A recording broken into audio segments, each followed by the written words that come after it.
or Shut Up Radio live with Priest and Officer 5000 on Wanya Allah. Tune in every Sunday night from 8 p.m.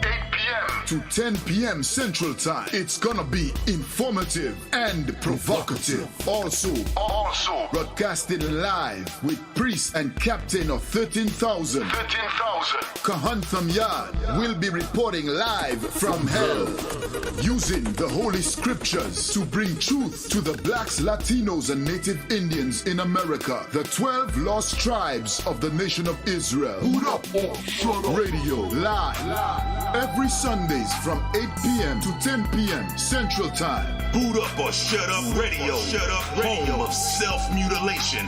Whatever verse you pull out the Bible, you gon' cut yourself. Cut yourself.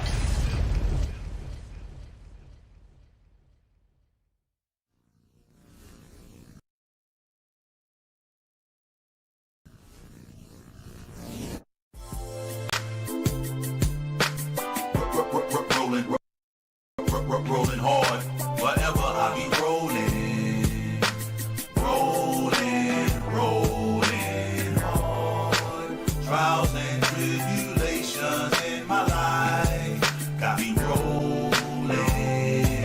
rolling hard. Woke up, Lord bless me with another day. Eat shit, showered, and be on my way. Jumped in the two-dope, Monte Carlo, solo, with a fofo, on my way to get the dough, yo. If you don't work, then you don't eat. Don't be scared to walk through life when you got feet. You gotta run a race, it's a track meet. Can't trust nobody on the street, so you pack heat. Just got a phone call, my homie I grew up with dead. And last night my other partner had his dough kicked in by Fed. Crooked cops go to your hood and hug your steps, searching till they find your stash box where the gun is kept. I ain't never slept, some dream a fairy tale crime. The judge ain't giving no break, he giving jail time. I'ma put my trust and faith in the Lord, never scored on the boulevard, always rolling hard. I'm rolling hard, rolling hard. Wherever I be rolling hard. Trials and tribulations in my life got me rolling hard. I believe in this truth, I'll never stop. Gun to my head, knife to my throat, I'll never stop. Ain't eat or drink nothing, I'll never drop. Rapping words over beats like this, I'll never flop. Pick up your cross, follow your hour shot. Living righteous now, that old wicked man had to die. I testify the white man, the devil, he a lie. He the judge, sitting in court to make your mama cry. Christianity had me traumatized. I'll never water down the truth, I can't compromise. I love the Most High more than my own children. My sons and daughters, they hate me, just imagine the feeling. Pain hurts so deep, cut like a machete. Prepare your soul for temptation, you better get ready.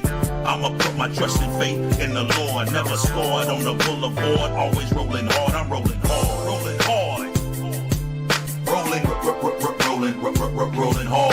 Wherever I be rolling hard. Trials and tribulations in my life got me rolling hard.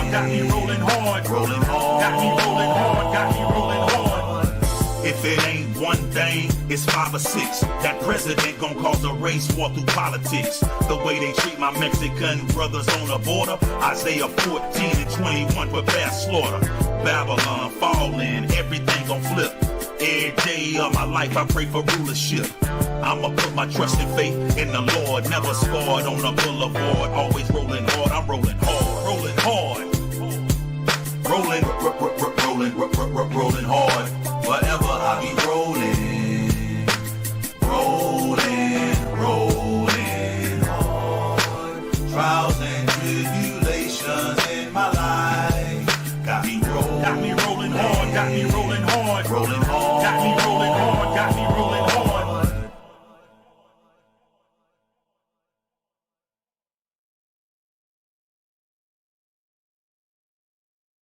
What's going on, Israel? What is going on, man? Israelite School, Universal Practical Knowledge, man. You know, this started out of One West. 125th Street, Harlem, New York, man. You know what I'm saying? Under Commanding General Yohana. Y'all know what time it is, man. You know what I'm saying?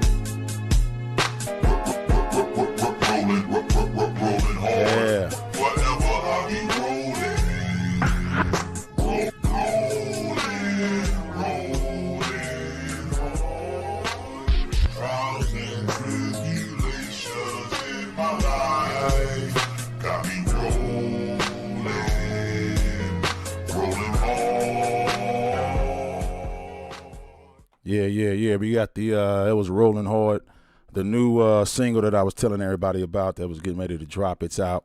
It debuted April the 1st.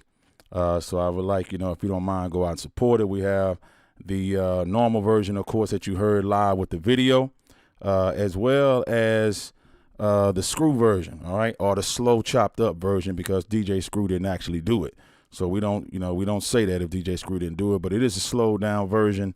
We like everybody to go out and support, the Rolling Hard, man. It's on every media platform, every digital platform, whether it's iHeartRadio, Amazon, iTunes, Spotify, things like that. Anything that you go, it's on all 38 distribution channels. That's nationwide, all right? So we put in the work, to use this platform in order to get the word out here. That is that truth music coming to you live, man. Only in the UPK, man. You're going to find that where rappers who were in that street, where rappers that was in that street life actually, changed their life and, became a new creature by the renewing of their mind and a new creature in Christ, to where we are going to take all the experiences that we learn, right, and use them for positive, to wake up our brothers and sisters and to bring rap back, man. Bring that real hip hop rap back, that the so-called Jewish man is paying all types of money to put all types of crazy nonsense. Dope. Now listen, dope beats. The beats are slamming, but the substance in that rap is gone. So, I give shout out to all the UPK rappers that's out here, I'm saying, in the ISUPK that do that truth music, I'm saying, on Lost Tribe Records, man, putting it in there, making it happen. So, that's what that is. Go out and support that, man. You can hit up, you can easily hit up the website. It's on Facebook. Again, you can go and support that, all right? Now, while we saying that, pay your tithes, okay? Pay your tithes to the men of the Lord in the ISUPK. You know what I'm saying? The brothers that go out here, man, and work diligently, making sacrifices and ignoring their flesh in order to bring Israel, up and raise up so Christ can return, all right? You got to pay your tithes for that, man. If you're not out in the street, you're not a warrior out in the street. You sisters, of course, you can't be a warrior out in the street, but you can show your support financially, all right? Don't give your money to the church. Don't give your money to Satan's operation. Give it to the Lord's operation, ISUPK, under Commanding General Yohana, all right? So listen, you are locked in right now, 125th episode, Boot Up or Shut Up Radio. Again, I'm your host, Priest and Officer 5000, Awanya Allah. Banya Hawada Banyasha Allah, that's my registry, man. Online right now, we do have Priest and Captain 13,000 Kahan Thumyad in the building, man. All right, he's going to take the time out to go over these stories that he sent me. Again, our motto here, man. We can't make this up, all right? You know what I'm saying? We rough, rugged, and raw. And again, man, he's live in the building. It's like he's live in the building. So guess what? With no further ado, I'm gonna go ahead and bring the captain on right now. Shalom, Cap. Yahweh Ba'ashem Abshabarakatah. So how you doing? Hey, shalom, brother. Yahweh Ba'ashem Abshabarakatah. Can you hear me clearly? Loud and clear, sir. You coming through. Let's get it. What's going on, my brother? Glad to have you back on the show. Glad to be back on the show with you, brother. Yes, sir. I see you took a week off. You didn't take a week off. You just took a week off from the show, because I know you was busy. I know how you do it, Cap. And again, you on Black Watch, you laying down all types of solid information on Black Watch, along with the generals, man. And then you taking the time to get on Boot Up or Shut Up Radio. You're traveling. You over, I don't know how many states, there is, Texas and Alabama and Mississippi, Florida, Georgia. I could go on. You see what I'm saying? And, you're doing a great job, Cap. You really are, man, raising up the men of the Lord under Commanding General Yohana. So excellent, excellent work and an excellent example. Most High in Christ, brother. I have to water for those words, but I want to, give all glory and praise to the Most High in Christ. Right. But also Commanding General Yohana you know what I'm saying, who's at the helm of this nation under Christ. Yes, sir. Who's guiding us in the right direction in these times, helping us navigate through these times that we in, man. And to water all you brothers like yourself out there in the Austin and Rio Grande, Captain Yadzak, all the captains in the school, all the officers in the school, all the troopers and the sisters in the school, you know, that's doing their part, because we all one body. That's you know right. What I'm saying? The eyes can't do what the hands can do. The hands can't do what the feet can do. That's right. Every part of the body has a function. You know what I'm saying? So we got to all do our part, and we gonna work to one common goal, which is the unification of this nation. That's right. You know what I'm saying? So definitely important. You know, UPK. You know, we doing it in a major way. Of course, we got a hit factory going on with your brother like yourself and all the brothers dropping, you know, good music. Yes, sir. You know what I'm saying? Putting music out, man. You know what I'm saying? With that commentary. That's right. The social and spiritual commentary that we need in the music, man. And, you know, we're going to go into a lot, man. But I want to give a shout out to all our memers and streamers out there. That's right. All the brothers and sisters that's been supporting the Eyes UPK, paying your tithes. They've been supporting the Boot Up or Shut Up show. Of course, you see we've been making some different changes with the show, and the show is getting better and better all the time. Right. Going to be having some new things rolling out, Lord allow, after the Passover. Also, we're going to see you at the Passover, April 24th. You right. understand?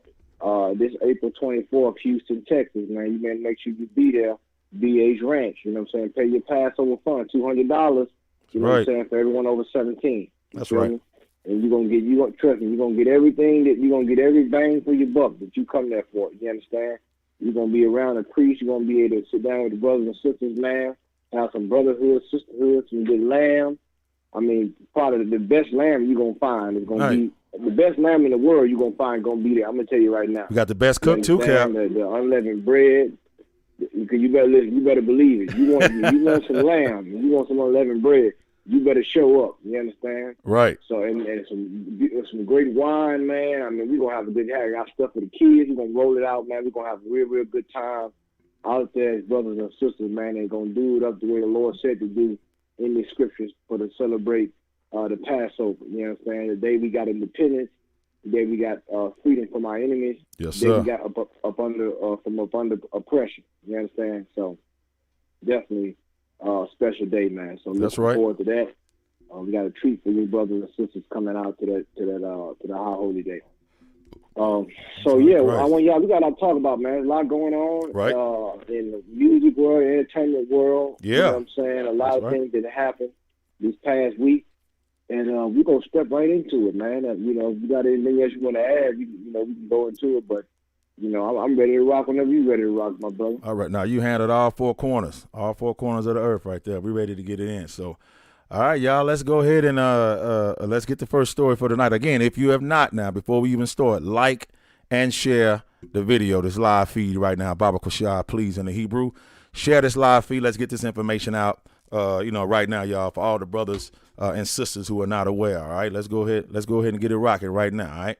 So we have our first story up on the. Go ahead, sir. I could, you know, like if I just want to say one thing, like a lot of y'all been tuning into the show, tuning in to ISUPK. And I got a saying I always like to say on the show: if you know we right, hit like. Right. If you really care, then you hit share. Right. And right now we live, so you need to subscribe. You understand? You can do that right now. You understand? Because you know what we bringing out is some of your pastor he's afraid to bring out. Right. That's Let's right. Keep it real. Yes, sir. He's afraid to bring out. He would not bring out because he's afraid of what it would be trigger. You understand? But what we do, we speak the truth no matter what. That's right. All right. All right, y'all. Let's go ahead and get started on story number one. Khan. Story number one is up on the board for everybody, man. Here it goes. I'm also very proud that my wife is white. That was a comment. Right? Folks are confused after the UNC's first black head coach makes odd remark during presser. Okay. So now a lot of people were confused about this on Wanyala, but you know what? We wasn't confused about this. Been saying it. We knew exactly why he said what he said. Right. A lot. Now this is the first, University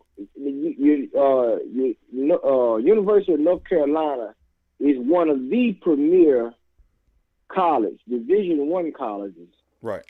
not only for, I think, academics, but also for athletes. That basketball program is one of the best in the nation. Mm-hmm. And the head coach, Roy Williams, who's a white man, stepped down, and he chose this cat here to be his replacement. Okay. And this cat here, what did he say, Yala? We can get into the story. What did he say? Kind. He said, okay, and I repeat, he said, I'm also very proud that my wife is white. Okay, that my wife is white. Folks are confused after the UNC's first black head coach makes odd remark during the presser, man. Mm-hmm. So now we're going to go on and continue. Yes, sir. We're going to go ahead and continue into the story. The University of North Carolina, that's UNC, y'all. North Carolina officially introduced new basketball team head coach Herbert Davis on Tuesday, all right, holding a press conference and allowing the longtime assistant to give fans more information about himself. Okay, so now Davis is UNC's first black president head coach. There we go, Cap, with that first black stuff. Anyway, Davis right. is he made that. And keep in mind, this is Black history. Right. And he made the first black coach in 2020, the year of our presser, 2021. So he's now in the position to be the head. He's in the head coach position, and he's the first black coach. Yeah. Continue on. Come on. Good night. So now Davis is UNC's first black basketball head coach since the school began playing in the sport in 1910, according to ESPN. Now, while many have hailed the school for choosing a black head coach to represent one of the most iconic teams in college basketball, some online took issue with things Davis said during his introductory press conference. A reporter asked David whether it was significant that he would become one of the few black coaches of any sport at the school, or more generally in college basketball. He spoke out about the significance and his hiring, but also mentioned the race of his wife, Leslie, and 3 children. Elijah. You see, nobody asks you about your wife. That's right. Wife. That's right. Amazing, man. Nobody. You see, if I can use basketball terms, just for a second, I want y'all. Roy Williams, the white man, the coach. Right. He gave Hubert Davis an alley-oop. Right. All he had to do was just put the ball in the hoop. It was right there. All he had to do was get on there and say, yes, I'm happy, to be the first black and so forth, and just continue on. You know what I'm saying? But no, he had to mention his white wife. Why do I say that? Why am I picked a story like this to go into? Because what is this showing you? This is showing you the end result of integration, brothers and sisters. Yep. Thank you, Dr. Martin. That's what this is showing you. Right. Thank you, Dr. Oh, my, you stole the word right in my mouth. I knew you was going there. It's so right. Yeah. You better believe it, brother. Listen, we believe in giving credit where credit is due. Come on. And it shouldn't be odd that he would say this. Why shouldn't be odd? Because now we have to understand that the reason he said this was to say, yes, I'm black. I am the first black coach, but I'm not black like that. Oh, man. I'm not that black. I'm not black where you can be afraid of me. That is what he was saying, brothers and sisters. And any time, and let me tell you something, this should be a signal for black women. Why do I say that? Because at one time, I want y'all to know, I know you remember, a lot of brothers remember, I remember when they used to say, behind every strong and successful black man, right, you can find a black woman. Remember that? Conor McCon, it still said remember that saying when they used to say, behind every strong and successful black man, you can find a black woman. Right. You remember that? That's Conor McCon. But brothers and sisters, I'm telling you right now, the tide is about to turn. Good night. If you black, this is what this comes. Like, he's proud. What has she done to help him accomplish what he's accomplished as a black man? Mm. He's giving her co-credit for his success. Damn. You know what I'm saying? Unbeknownst to many. He's proud to have a white wife.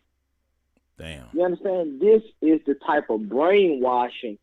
Now, why? And these people got to understand, why would he feel the need to say that during the press conference? Damn. Because he did not want to just be a black man. That's who it. Was the first black coach. That's it. He had to dilute his legacy or his blackness in order to make who happy? Who was he saying that to make happy? White people. That's it. Yep. There you go. There you have it. Right here, UPK breaking it down, and you know people knew what exactly he was trying. A lot of people knew what he was saying. Mm-hmm. A lot of people, it wasn't an odd comment. Right. But just in case you didn't understand the psychology of it and the spirituality of it, we're going to break it down for you tonight. Huh. Let's get more, brother. Any more on this?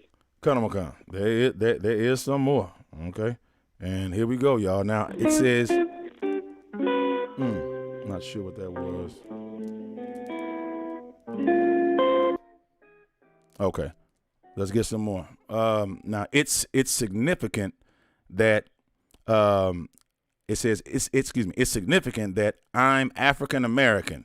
Okay, African American, he says, and I'm the head coach here. It's significant. I know that in terms of Division I head coaches all around the world, okay, only 26% of the head coaches for Division I means basketball are composed of minorities, specifically African Americans, he said. Okay, he goes on. He says, I know that it is significant that I'm the fourth African American head coach in any sport in the history of the University of North Carolina. I'm very proud to be African American, but I'm also proud that my wife is white, and I'm very proud that my three beautiful, unbelievable kids are a combination of both of us, he added. Now, the comment drew more than a few. Okay. Making sure you in. Okay. Are you there, Cap? Yeah, I'm here. Ward. Okay. Come on. Now it says the comment. I just figured you go in right there. But I know you loading up, so I'm gonna leave you alone. It says you might well put me in the fifth chamber right now. Come on. You know what I'm saying? I'm going from the three. I'm coming from the 3-point line on his ass right now. All right, go ahead. I'm gonna let you load up now. It says the comment drew more than a few, confused responses, with many questioning why it was necessary for him to reference the race of his wife at all. Okay, so now, and if I could, what is the reason? Like, why would he? What? So you telling me now, as a black man, to say you are proud of having a white wife? What does that translate to? That translates to say to have her is an accomplishment. That's exactly what they're saying. To say I'm proud of having, like, he think about it. Like, to say I'm proud of that, meaning that's an accomplishment that I made. Right. Marrying a white woman. Man. Like, a lot of people don't even understand these types of things that be going on. Right. But it's a watershed moment. That's right. You understand? That's right. It's a watershed moment, not only in athletics, but the mind state of successful black men who have those white women. It's a watershed moment, which is why we tell you all the time. A lot of people get mad with the UPK when they talk about voting, and they say we need to vote, we need to, march and vote. But let me tell you something, man. Hey, man, in the Bible, voting let me tell you something. Who you marry is a political decision. That's right. They don't understand that. That's right. Who you marry is a decision. It determines your allegiance. That's why the Lord said not to marry outside of your race. Man. Because what would it do? It would shape how you view your own people. And to him to say that I'm proud, what is it? What is it to be proud of marrying a white woman? You think about that. Oh man, this is what people got to ask themselves. And I know ESPN don't want to deal with this. I know the sports channels don't really want to deal with this. Right. They're running from this. Right. Yep. Because it's the elephant in the room. They don't want to talk about why did he say. They're not doing a analysis. They're not bringing no specialist in on this. Right. You understand? This is what's the problem with this sports world and this whole society in general.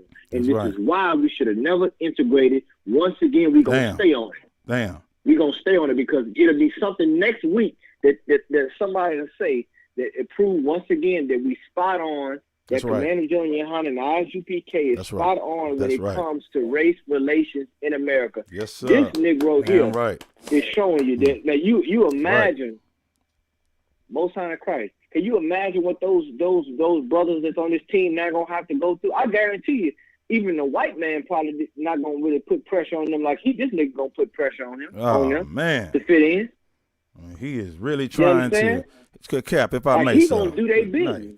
Nice. If I Go may, ahead. he's really trying to, stake his allegiance to let it be known, that he is for, because you can't have both. I know you're leading to that too. You can't serve two masters. So I'm gonna go ahead and get Baruch. That's right. Baruch. This is the 4th chapter of Baruch in the Apocrypha, chapter 3, and it reads, "Give not thine honor to another, nor the things that are profitable unto thee to a strange nation." Cap, the moment he had, That brother. go ahead, Cap, go ahead, because you're gonna go in. No, better than me. go into it, brother. Bring it out. Come Bring it out on, on one, y'all. come on, You because want- the spirit on me. 'Cause listen, Cap, it's like the moment we get the spotlight put on us to do a good thing and to say a good thing, we have to. It's like incumbent upon our people. We have to turn and give all of that credit and all of that love. He's saying, listen, Cap, it's almost like when I read it, it was like borderline saying, and I'm proud that my wife is not a black woman. Like, that's what it sounded like to me. Come on, man. I mean, it's borderline. Come on. Listen, no, Boy, that go ahead, exactly. Cap. Good night. Listen, man. I want y'all to. That's exactly what it's saying. Damn, But black. bro. That's why I said black women should be paying attention to this, and black men, Damn, man. for the sake. Like if you ain't picking a black, Hispanic, or Native American Indian woman, something wrong with you. That's Because right. I'm gonna tell you why. Like, to you being a black man, to get up there and say, this is what you got to understand. You got to look at it two ways. It's twofold. Right. You got to look at what he's saying, and then look at what he's not saying. That's right. Which That's is right. what you brought out. Come So to on. say I'm proud that my wife is white is meaning to say I'm proud that I didn't marry a black woman. Damn, man. Damn. Do you understand? You Boy. got to understand that. See, it got to be. You got to have a spiritual mind to understand that, because you can't say like that's disrespectful to black women. It is. Yep. And see, that's the right. problem. We have no boundaries. We have no boundaries because we don't have a hierarchy. And we tell you all the time, the ISUPK is your spiritual embassy. That's it. This is where you get your hierarchy from. Good night, y'all. Listen, man. Go in, Cap. Go ahead, brother. Go ahead. I just wanted to make a point. Go. You got it, brother. Go back into what you were saying, my brother. Please. So it's like so disrespectful, as you said. It's disrespectful, to the woman, because he's saying, "Shoot, listen, y'all. Let me tell you who helped me. Let me tell you who my spiritual guide is and who helped me in times when I was down. This white woman was the one who did it for me. Man, you black women could listen. That's the reason why I'm in this position, and I know the spotlight is on me, right? And I know y'all trying to give me credit, but I can't. I got to give it all to the woman. And here's the reason why. Not only is he going to give his honor to that white woman, he's also going to give all of his money, and everything he makes is going to go to another nation of people. You know what I'm saying? It's going to go to another nation. And the children, I'm going to tell you, I'm going to throw this in there because I know when you get with that white woman, of course, those children are going to show allegiance. It's normal, y'all. It's normal for the children to love their mother. All right, she's a nurturer, caregiver, all of that. So they're going to, especially got a son. You know, he has a son, daughter. You know, that son is gonna get with, you know, a white woman, and that daughter, she gonna think, well, you know, I'm trying to do the same thing. I'm just gonna do it in reverse. So when she does it in reverse, she's going to destroy her descendancy, and that's gonna be the end of it. And that's how you turn, you know, a nation just into a bunch of bad apples, man, by making those choices. The Lord separated us from the beginning, and you can't bring everybody together, you know, being overt about it or being covert or subliminal. You can't bring everybody together in a damn press conference. So here you go. I'm gonna say this, and I'm gonna give it back. Yeah, what I'm seeing. I'm just saying what I'm seeing. Okay, 2020, 2021, however you want to see it. When you say things like that, you taking a stand. And we all know if you do anything to the Most High's little ones, your ass gonna die. Okay, I'm being frank about it. All right. Well, I'm being a one-year Allah because my name ain't Frank. Okay, I'm telling you what's gonna happen. The Lord taking everybody out, man. Whoever it is. You know what I'm saying? If you're not serving the Lord, He's taking you out. If you definitely gonna say something this damn disrespectful against my mama or my sister, this is a direct, man. This man is in opposition to his own race of people, man. He don't like black people, man. He don't. You see what I'm saying? And just like Cap said, he made a spiritual decision, a political decision, you see what I'm saying, to say that I am on the side with the oppressor. And this man, I mean, this is Charles Barkley all over again. I'm done. Go ahead. I'm good. This is Charles Barkley. Oh, no, what you're saying is so right. Like, I just want to reiterate what I said earlier about those Negroes that saying to vote. Damn. Who you marry is a political decision. Damn, man. I mean, marriage, isn't marriage considered an institution, as they say in America? That's right, Cap. Well, who you marry decide what people you love. Damn, man. I know it don't seem like that in this age. This age, in the age we live in, it seems like whoever you want to be with, you can be with. But that's not how God intended it to be. Because there's a conscious or subconscious decision you're making when you say, I'm going to marry this person who's not of my own race. Right, exactly. Who's not of my own culture. Right. Believe it or not, you can say that it's love, and you know, you can't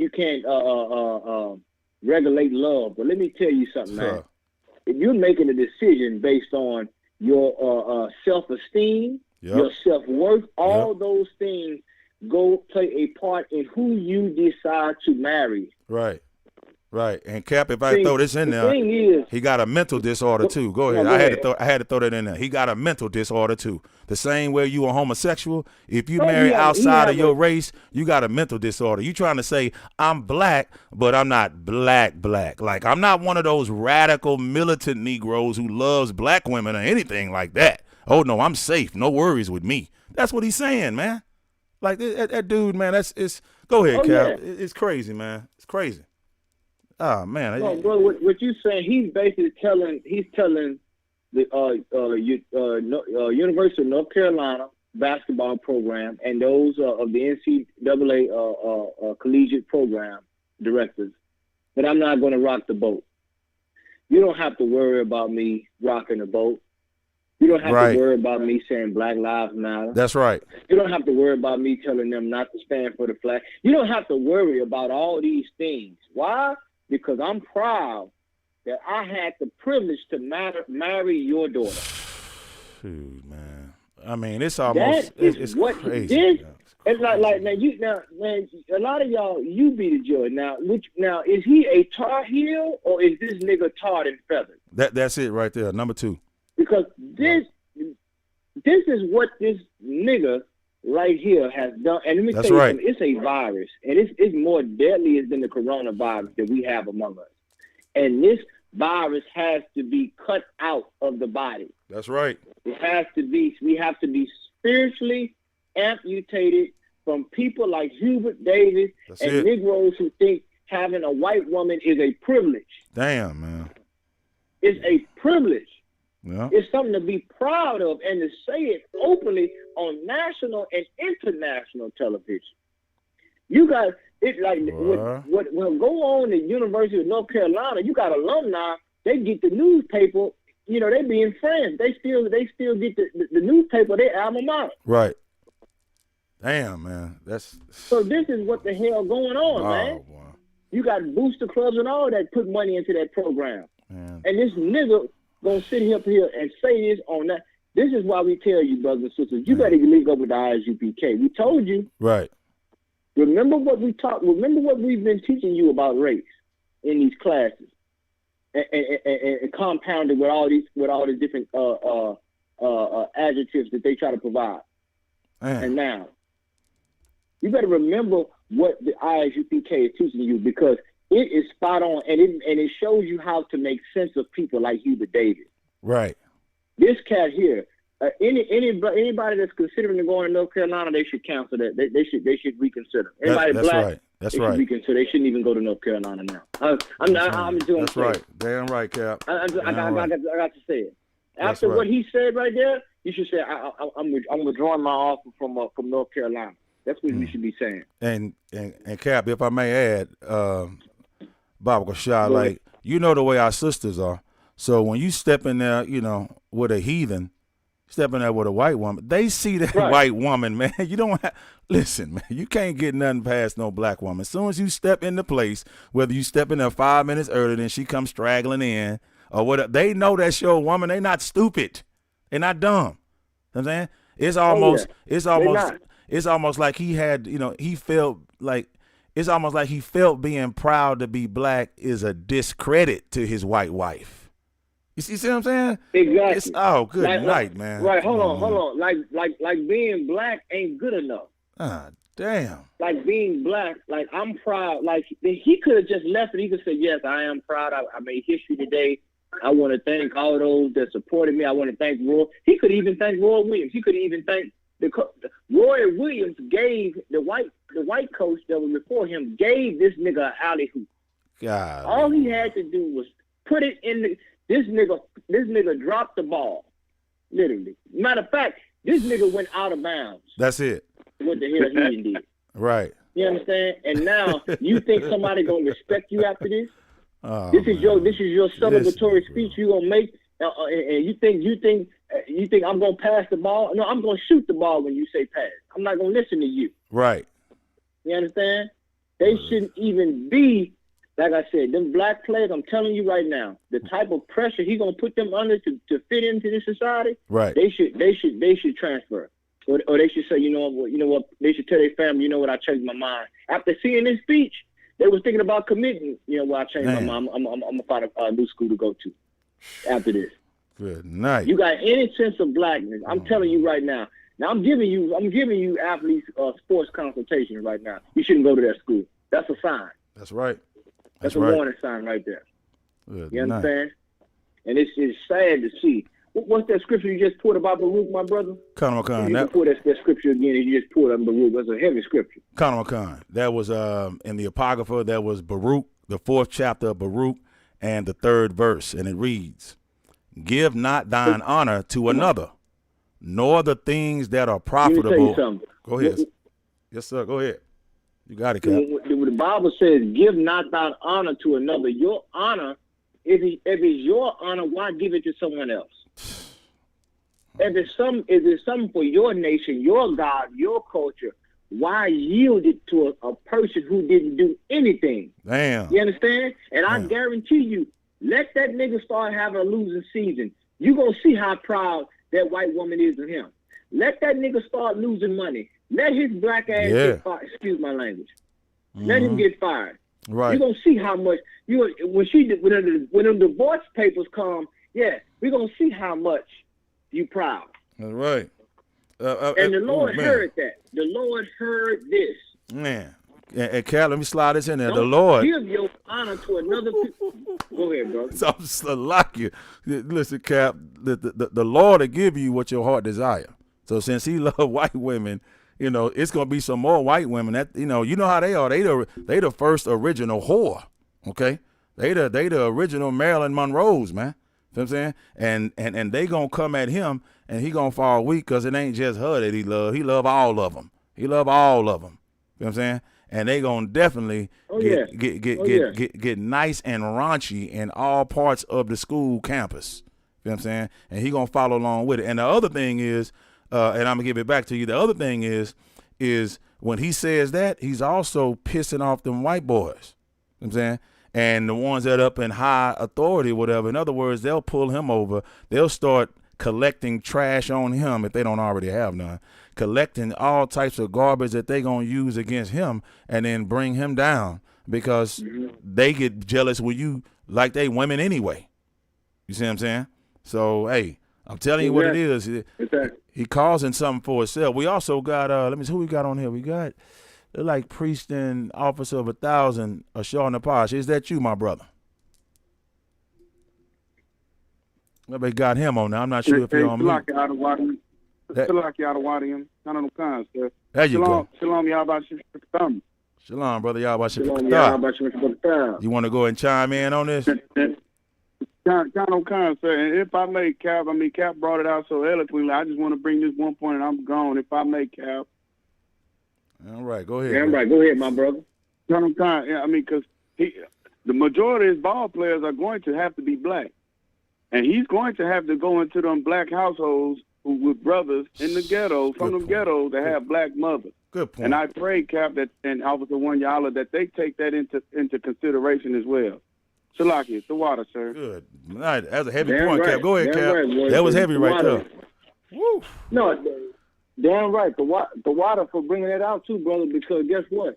They should. And any black fathers or black mothers, right? You should take that in consideration when you talking about your child. You got a star athlete, and you got a lot of brothers that I'm talking about every year. I mean, it's like a conveyor belt that they always go into the different neighborhoods and different things, different schools, and they scouting to see who the best players is. That's right. And of course, majority of them are black, Hispanic, and Native American Indian. You know, in basketball, majority African American in most cases. But you got all kind of tribes in whether it's soccer and different sports that we excel in, lacrosse and everything.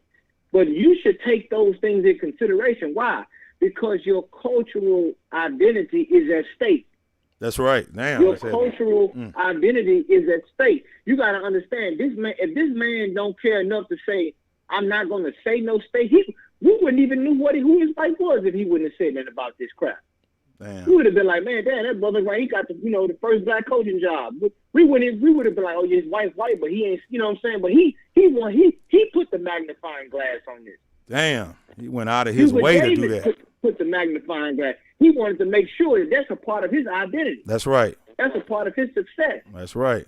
Some of you are proud of to say that, and it should be utterly different. It should be something that's frowned upon among our culture. That's man. right, Cap. Once again, we have lost those cultural boundaries. But the UPK, see, this is why they're afraid of the UPK, because we're gonna reinstitute. We're gonna build up the old wall, the old foundation.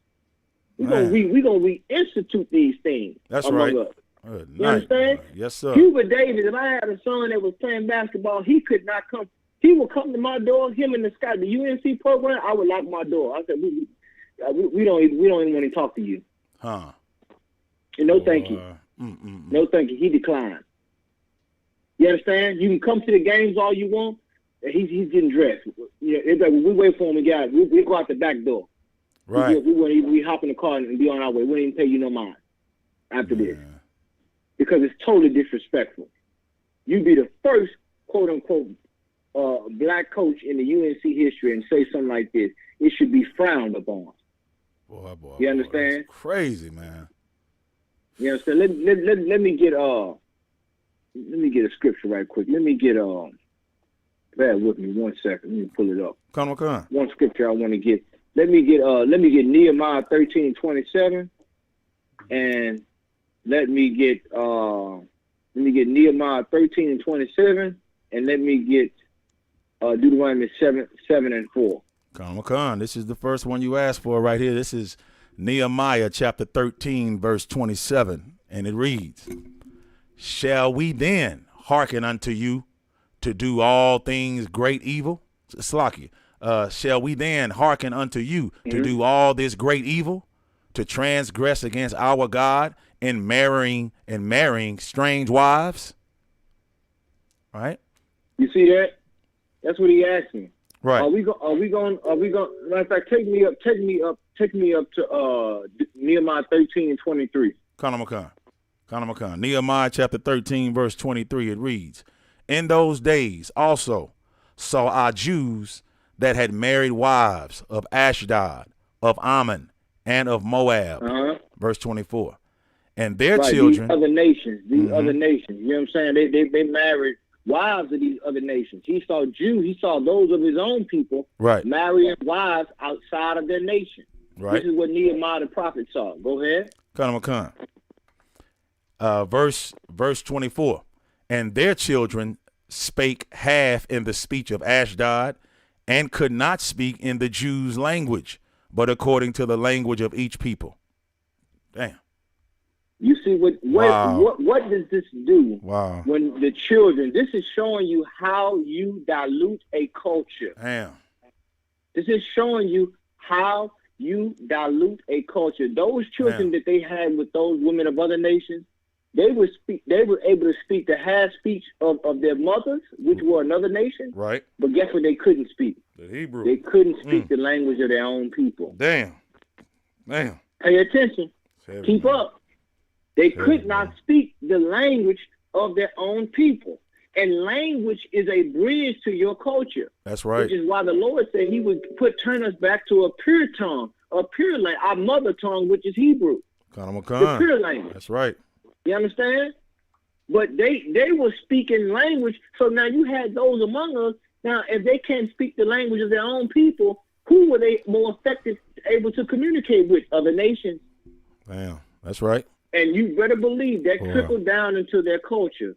Right. Because if they couldn't speak the language, imagine what that also affected, them keeping the customs and laws of our nation. Damn, boy. Take me to verse 25, my brother. Verse 25, Nehemiah chapter 13, verse 25. And I contended with them and cursed them and smote. I did what? I cursed them and smote certain of them. Yeah, no. I let them, you know, whoever you want to marry is whoever you want. Love don't got no color. Love is blind. I let them do what they wanted to do. What did Nehemiah do to them? And I contended with them and cursed them and smote certain of them and plucked off their hair and made them. Good night. Good night. He snatched them extensions off their hair. Boy. He snatched some of their natural hair off. You understand? He plucked the hair off, and why? Because Nehemiah was angry.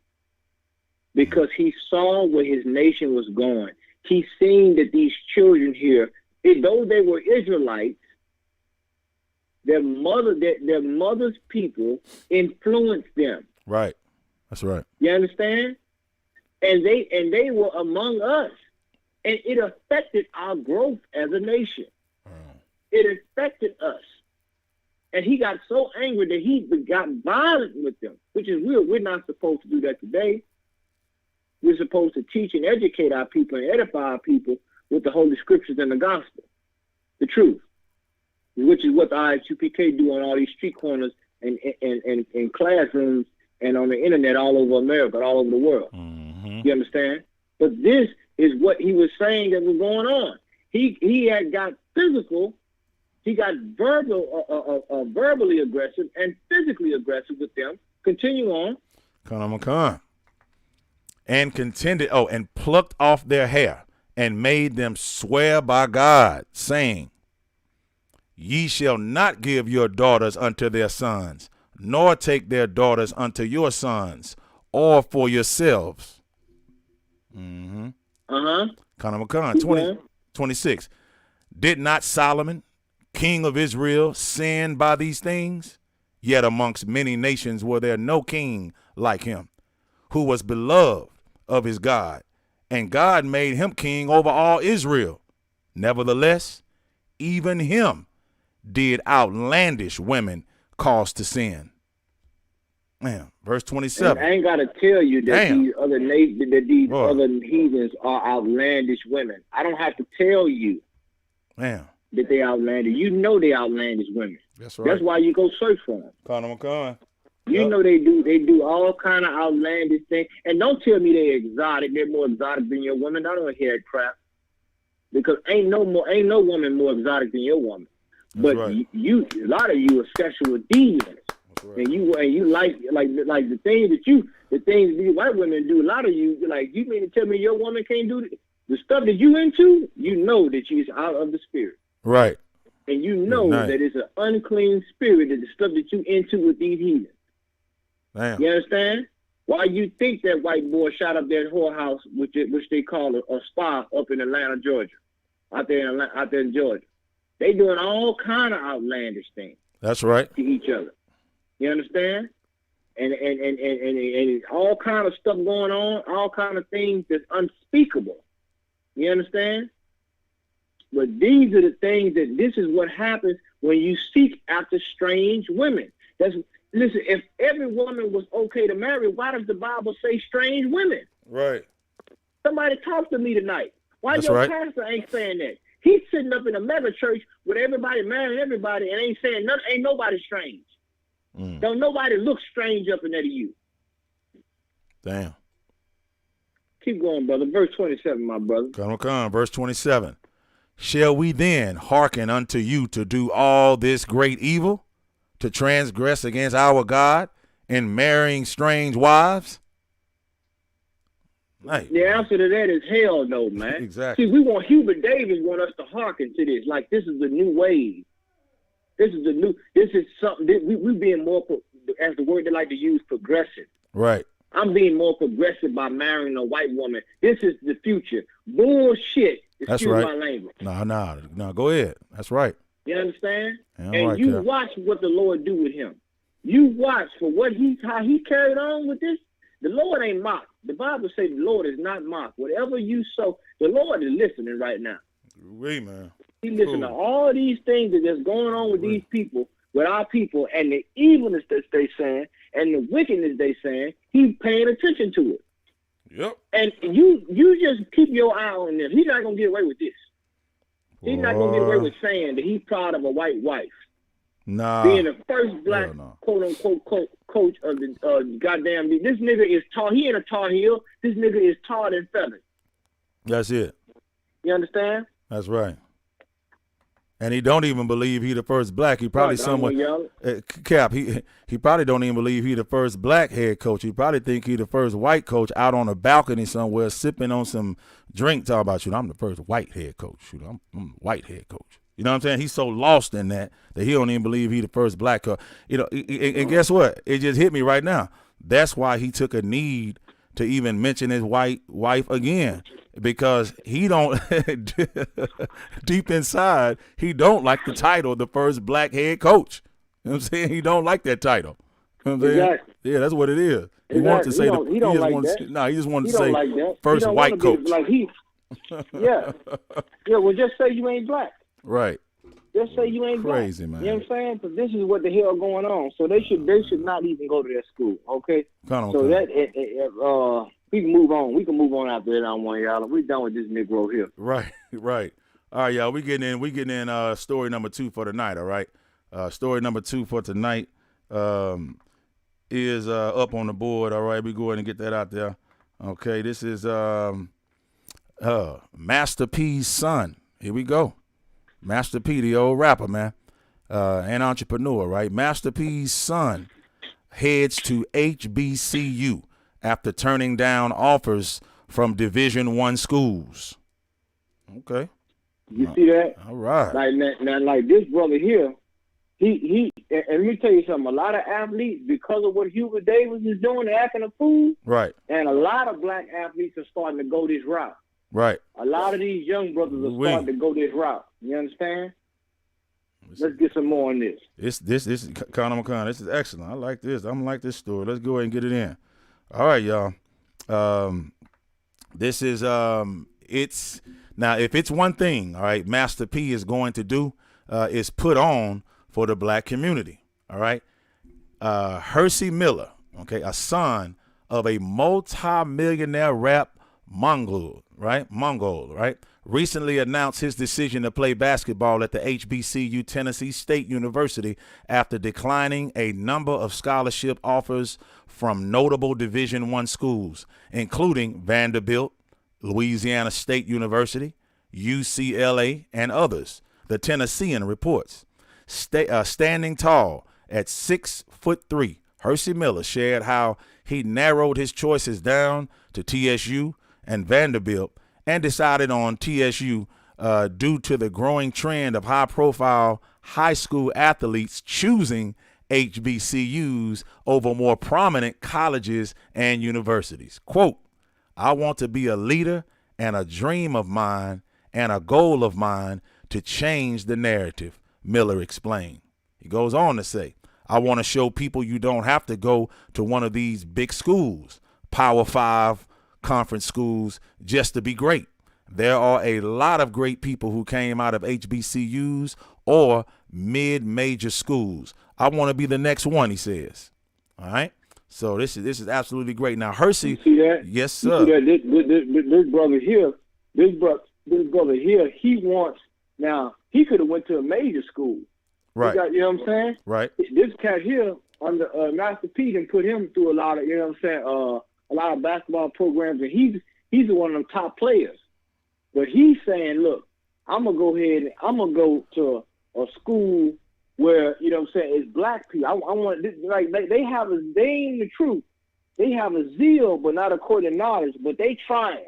Right. You can see the Lord putting the spirit on black people where they're trying more and more to get closer to each other. Very true. That's and right. let me tell you something. That's right. And that's right. And the shows like these and the Black Watch hosted by Commander General Yohana. That's right. Other radio shows that the school have, and we on this internet, and a lot of these things are getting, you know, the concepts that we haven't, and we talking about these things with each other. Right. And that is what white people are really afraid of. They're afraid. That's why they're trying to really crack down on this internet. They want to crack down on this internet so much because black people is talking too much. That's We're right. talking to each other too much now. Right. You Right. understand? We having conversations about how can we build, how can we restructure, how can we rebuild what we had, Yep. how can we better ourselves. And there's so many different conversations that the truth is penetrating through the algorithm. That's right. You understand? That's right. You got black people in all walks of life, all walks of profession, and we all coming down to one conclusion, that we have to come together. We have to come together. That's it. But how we come together is what the Lord is more concerned about. And guess what? And if we come together the way He say come together, then nothing can prevail against us. But any other way outside of what God said to do, it will fail. All right. But hats off to this young man and Master P. You know, Master P always been an entrepreneur. You Right. understand? He always had that entrepreneur type vibe, you know what I'm saying, with, you know, starting No Limit and so forth. You understand? But he's trying to, you know, have a little blackness and, you know, and trying to direct his son into going into these black schools. You know what I'm saying? Right. Let's get some more. Yeah, right. And that Proverbs 22, Cap, beautifully states itself when it says, "Train up a child in the way he should go, and when he is old, he will not depart from it." And this is an excellent job. Like you said, they're not in the truth, but at least he's showing him, you know, to be black, you know what I'm saying, and to roll with black. And that's where it starts. You know what I'm saying? That's where it starts. So, Exactly. You know what I'm saying? That's a great job, him, you know, training his child up and not to go to those schools, because he said it himself. That was not a Master P quote, you know, per se, right? That was his son quoting that, you know, that he did not want to, you know, go to one of those schools, you know, like to be in one of the big schools, or, you know, in order to be known and to be popular. You don't have to go, you know, to those Power 5 conference schools and things like that. So that was great for him to say. So he goes on. Now the story continues. Exactly, because Yes, sir. Go ahead. if I could, Come on. like, why would you want to go to North Carolina when you got Hubert Davis saying that I'm proud of a white wife? Right. I don't Right. want to win. I don't know who would want to win a championship with him. Right. So just so he can get up there after you win the Final Four, so he can. Guess what he gonna say when you win the Final Four? I'm proud of my white wife. That's right. That's right. And Cap, if That's you don't what he say can that, give credit, all the credit that you put for. That's to right. Say he's proud of his white wife. right. So And go ahead, my brother. just to add, like it just hit me, whether it's white wife or it's white school, Let's say if Master P's son had chosen a white school and did well, played basketball, he's still going to say, well, I think, thanks to my, school and the Fighting Bees, whatever, the little, I don't know what I'm trying to say. Oh, man, what is it? It's not the motto, but it's this. Yeah, whatever mascot. It's come, whatever mascot they have, right? The water. Right, so they're going to give credit to that and it's still giving credit to the white school, like he's giving credit to his white wife for all of his accomplishments and what he did. It's the same narrative. You see what I'm saying? Just a different face on it. But whether it's the white wife or whether it's the white school, it's still giving credit to another nation, right? I mean, it's already bad that, you'll probably go to a school to where, well, thanks for this, coach. I mean, not to go off subject, but let's take Mike Tyson, one of the best fighters in the world. Okay, he credits his whole style and everything he learned to a damn white man. You see what I'm saying? When Negro, you can fight. You don't need that white man to help you show you how to fight, man. You see what I'm saying? Like, but whatever, I'm on another level with it. But you feel what I'm saying? He's still going to always give credit to that. And when you do that, that's the love that Tyson will always have for white people because his coach that taught him was white. You see what I'm saying? And so all white people ain't bad. Right. They not all bad because my coach, I won all of them fights and did all of this because, if it wasn't for him, he taught me everything that I know. That's why the Lord do what he do, man. That's why the Lord shut it down. He might have taught him how to fight. Let's say he taught him how to fight. He ain't teach him how to serve the Lord, though. I bet you ain't teach him that. You know what I'm saying? And hold on, if I could. Not to smoke weed and stuff. Go ahead, Cal. He might have gave him, let me tell you something. Like, and white coaches understand something about our children.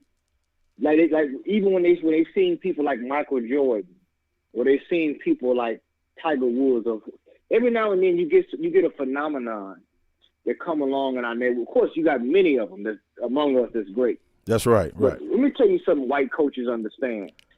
There's certain things they understand that you cannot coach. They understand that. Like, it's an element. It's like you can teach a person how to dribble. You can teach a person how to shoot a shot. You can teach them the format. But then there's certain things that you see in a player or athlete that you can't teach. And that's what separates greatness from mediocre. They understand that. Right. You understand? That's right. White people understand that. See, that's what they will pretend like they got credit. Phil Jackson knew it was things that he couldn't, he can run a play, but Jordan, it would not be the way the play was with Jordan. You know what I'm saying? When you hang in the air for about 5-6 seconds and go under the hoop. That's right. Julius Erving. Like, it's just certain things that you just can't teach. That's right. When they come to us, because we're God's chosen people. You understand? That's right. All so right. There's things that we call that's coming out, but of course, because of their brainwashing, that's it. We give credit to them. All of instead of credit to the Most High.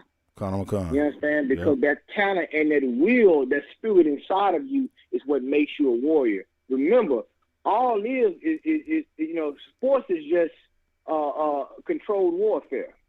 That's all. It's just a way or outlet for you to deal with your aggression. You understand? This is because we're warriors by nature. You understand? So this brother here is definitely, trying to make the right direction. And I want to say something to those HBCUs out there. Now, I want y'all to know that we've been dealing with them HBCUs behind the scenes. That's right. You understand? Some of these schools. We've been trying to deal with them behind the scenes, and there's been some resistance, but I'm going to tell you something. That's the next wave. And you bet HBCUs, there's a lot of Uncle Toms in that, too. That's right. Gatekeepers. Something gave a lot of them some money. Right. You better be careful. Don't blow this. That's right. You understand? Because usually that's what the case will go on. They'll find some agenda because best believe wherever the money going, the white man and the white woman is going. They're going to find a way. Yep. If all the athletes go to the HBCUs, guess who's running right behind them? Yep. All of a sudden, it's going to be the white enrollment going to skyrocket. Yeah. All kind of grants and money going to skyrocket. Yeah. You understand? That's right, Cap. All right. Okay, y'all, we going forward. Now, Hersey pointed out the notable TSU alums, including Oprah Winfrey, Portland Trail Blazers player Rob Covington, and Memphis Grizzlies player Jay Morant, right? And his father, Master P. shared how the decision was made solely by his son. Quote, he had a lot of big schools on the table, Vanderbilt, LSU, USC, UCLA, and I said, son, this is all your decision. You got to live with whatever you do, Master P recalled. Quote, I think this is bigger than just going to a school and bigger than basketball. What Hersey is doing is going to change the game, and I think a lot of great players are going to want to go to HBCUs. Now, the high school senior shared how TSU's coach Brian Collins also motivated him to head to the HBCU. I would like to find out what race he is. That's the thing that's got my attention, Hersey explained, because I feel like most people would have felt like, oh, he would never come here, right? That's what they're saying. But that's not the case with me. With me, I don't see a school as having to be big or whatever to be, you have to be a good school. In addition to turning down Vanderbilt and UCLA and LSU, Hersey also passed up offers from Missouri, South Carolina, Arizona, Georgetown, and a few other notable schools. Quote, I feel like Hersey is going to bring the whole community together, Master P said of his son's potential at TSU, because we not only want to play basketball, my thing is about being part of a community, helping the next generation, helping the elderly, just being in that environment and saying, how can I build something, right? Now, Biden. You see that? See that? Now, right. now you imagine. Now right. you imagine. It's almost similar to going back to the hood. And I hope that trend picks up even with the hood. You understand? Going back into the neighborhood, saying, right. these neighborhoods are dilapidated, but we're gonna try to fix. We gotta go back to fix our own problems. Can't run from our problems. Right. And then the more we have with the right guidance, of course, you're gonna have to have the Lord involved, which is why the UPK will tell you all the time. Right. You need a priest in your circle. That's right. You getting ready to do these different things with it. Like the Lord, He's moving. The Spirit of the Lord is moving in this thing, man. But what we have to do is come back to the right way. You understand? Because guess what? Having access to these celebrities and different things in our community is vital. It's vital right. because we do need them to give back and do all the things they need to do. But we also need the spiritual guidance from the Lord. You understand? That's right. Like we can't, like it won't be successful without him being involved, which is why Commanding General Yohana is so important. You understand? I tell brothers and sisters all the time, Commanding General Yohana has the revelation. That's right. You understand? It's things that he has done that he's doing with pennies. He's doing more than a lot of these mega churches are doing with pennies. Man, say. And you know what we're saying is the truth. You understand? Because a lot of them, they have the resources and they don't even give out the resources, let alone have the resources, and they don't have the manpower. Because the church full of women. Yep. So this is why the best investment you can make is in your own people, brothers and sisters. You understand? That's right. Fixing your own problems. We have to fix each other. You understand? Let's get some more on this.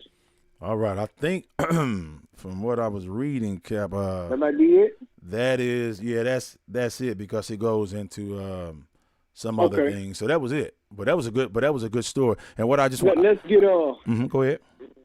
Go ahead. Yeah, I just want to echo your sentiment, the same sentiment, which is I totally agree with what you just said, Cap. Like, it's a good thing, and I know his son's doing it, but it's not going to jump off. Master P, if you can hear my voice, my brother, okay, it's not going to jump off because, he's not the one chosen by the Lord to bring the children of Israel together, okay? But he can put on all black, and so can you. You know what I'm saying? And that would absolutely be great. You can make contributions to the ISUPK and everything, donations and everything. That right there is going to bring everybody together. Now, the HBCU is a start. You know what I'm saying? But that's not in the Bible, and that's not what's prophesied to bring everything together. So we just telling you. So because you still dealing, Master P, and look, if you can hear me, my brother, you still dealing with the most subtle being of the field. Okay? And you know what I'm saying? I highly encourage you and suggest to you that you walk a narrow, straight line. Keep walking the line you're walking. I'm saying, because the way you're speaking is real positive, is militant, right? But you by yourself. And it looks to the white man as you talking like you a bully. I'm telling you what's going down. All right. So come on into this school. I'm saying, get the priests and prophets behind you. Saying, get with Commanding General Yohana, man, and push us into these HBCU. We need everybody help. Okay. And that right there would be the contribution of a lifetime, my brother. All right. I know we know each other, you know, and to where somebody can hear me, to where you can hear my voice and hear what I'm saying. I'm directly talking to you. So I respect you. I appreciate everything you're doing, especially how you raise your son. But you by yourself out there, my brother. I'm telling you, man. I'm saying, get with the men of the Lord and the ISUPK. Commanding General Yohana is his name. You can start there. All right, you got it, Cap. I just had to say that, man. Go ahead. Damn right. Damn right, brother. Damn right. We can move on. We can move on from this one here. You know what I'm saying? Like the scripture says, you know what I'm saying? Gather together, O nation, not divided. Khan. You understand? Zephaniah 2:1, I believe that is. Oh, that's the T-shirt I got on. We got to come together, man. I'm actually wearing that T-shirt right now, Cap. That's the Most High Christ. Khan. That's it. That's the Spirit of the Lord right there, brother. That's the Spirit of the Lord. Good night, man. Okay, y'all. All right, Cap, you want to go ahead and get into the DMX? Yeah, it's up on the story next. That's yeah, man. Let's go ahead and talk about DMX, man. All right, y'all. Let's go ahead and get it. I know a lot of people text me and ask me and email me and ask me what we're going to get into it. Well, guess what? If you have not shared it, make sure you share the video. And right now, I appreciate all the brothers in the chat, all the sisters in the chat. We see you. I see you. You know what I'm saying? And we appreciate all of this. Share the video immediately. We getting ready to go in and get it broken down, I'm saying, by Priest and Captain 13,000 Kahan Thumb, y'all like no other, man. We're going to break this down. The title of this is third story for tonight. This is the reactions, everybody. The reactions poured in following the announcement of rapper DMX's death. All right, and we getting ready to go all the way into it. All right, ISUPK, you locked in to Boot Up or Shut Up Radio. All right, now here we go. Reactions pour in following the announcement of rapper DMX's death. The death of a popular rapper, DMX, whose real name is Earl Simmons, shocked the world Friday as many took to social media to express their grief and support. Simmons died at the age of 50 years old. You understand? A week after being hospitalized following a heart attack, the family says. Over the years, DMX has battled with substance abuse, everybody. That's not something that we don't know. His label, Def Jam Records, released a statement on the artist's passing. It goes like this, quote, Def Jam's recording and the extended Def Jam family of artists, executives, and employees are deeply and profoundly saddened by the loss of our brother, Earl DMX Simmons. The statement read, DMX was a brilliant artist and an inspiration to millions around the world. His message of triumph and struggle, over struggle, his search for the light out of darkness, his pursuit of truth and grace brought us closer to our own humanity. Our thoughts and prayers are with his family, and all those who loved him were touched by him. DMX was nothing less than a giant. His legend will live forever. DMX's manager. You have DMX's manager, right? Who is Steve Rifkind. Steve Rifkind posted his condolences on Instagram as well, man. Simmons also received, DMX received an outpouring of support on social media from fellow celebrities. Okay. And they all posted everything up, you know. It's a great thing, man. That's the end of that. Yeah. We got a little bit more now. DMX was DMX and man, what's the sister's name? Aaliyah, right? Tweets also, right? Mm-hmm. Surfaced as they were close after their roles in the film that he did, Romeo Must Die. That was DMX and Aaliyah. They teamed up for the film soundtrack song that was called Come Back in One Piece. So in 2001, Aaliyah died, as you know, Cap, in a tragic plane crash in the Bahamas, right? Now, but Earl, it says, Earl, you had still You had Still and Have a Great Heart of Gold.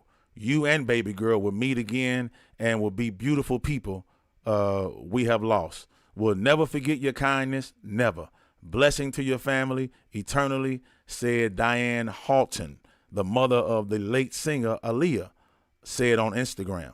So DMX made a splash in the rap music in 1998 with his first solo album, It's Dark and Hell is Hot, which debuted #1 on the Billboard 200 chart. The multi-platinum selling album was anchored by several hits, including Rough Riders Anthem, Get At Me Dog, and Stop Being Greedy. The rapper had four other chart-topping albums, including And Then There Was X. That was one of them. And the other one was Flesh of My Flesh, Blood of My Blood, The Great Depression, and Grand Champ.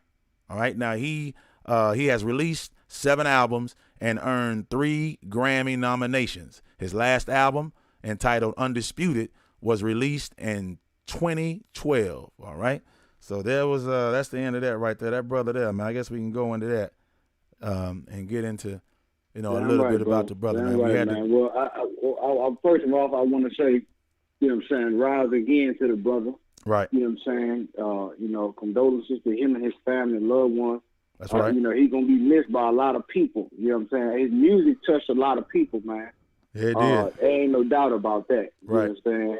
It touched a lot of people. And one thing about DMX that I noticed, just looking at some of the interviews and different things, some of the shows and things, that he never hid his problems, man.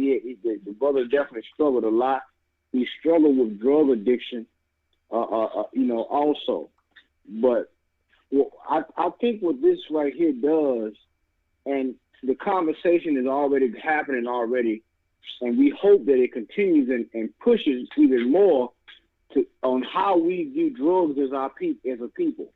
Because you got a lot of rappers that said they love DMX, but they would promote drugs.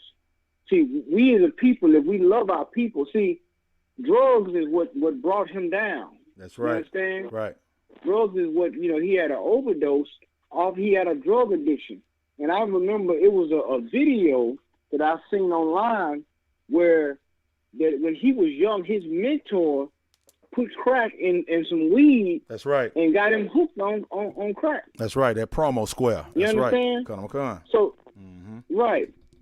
Like, and it would hurt. The brother cried on that podcast, man. Damn. Because it's still, he had dealt with a lot of pain and a lot of things that was going on. And guess what? What DMX went through is a microcosm of what Black, Hispanic, and Native American Indians go through with drug addiction, man. Damn. You understand? And which is why we should fight to rid our communities of this poison that we have out, man. We should fight to rid it of that, man. Because like now, you got a lot of rappers as drug users now. I mean, everybody, a lot of everybody drug using now is just like it's commonplace now. Right. You understand? But they don't talk about the addiction that goes on, man. Like, you can't love drugs and love Black people. If you really love DMX, then you would get off drugs. If you really love DMX, then you wouldn't get high anymore. You understand? Everybody said they love this brother here, man. But we gotta really focus on the issues that's at hand, that's plaguing our people, man. You understand? Like, he was a brilliant brother, very talented brother, man. I mean, forget about it, man. He was poetic. Some even comparing him to Tupac. Like another Tupac. You know what I'm saying, or whatever. You know what I'm saying? But whatever the case is, man, this brother here made a lot of great music. It touched a lot of people, man. And it's sad to see this brother go out like this, man. It affected, his children and everybody. You know what I'm saying? A lot of prayers went out to this brother. But we should also pray for the brothers who are not famous, and sisters who are not famous that struggle with this same addiction. We got to keep them in our prayers and try to get them off of these drugs, man. That's right. Because this brother here, he had a struggle. He had a lot of things. I think even one of his records, man, He got a song, That's right. like it's a cat he called Damien. That's right. Damien, where it's like a demon that he was Fighting. struggling like an alter ego. That's he was right. Fighting. That's right, Cap. Where Damien tried to convince him Right. to go back. You know what I'm saying? So he was fighting things, man, and he Damn. put it in his music. Damn, man. Damn, and You know just what I'm saying? So go ahead. And just to slide it in there, I mean, this is something that I want, you know, a lot of people to understand, right? Okay, so Cap, this is what happened, right? This what transpired. I think over the weekend, right? He passed, and so you know we doing brotherhood, you know, and you know how we do. We hit the town, and you know we try to spread the word other than you know being at camp and show brotherhood to our brothers, right?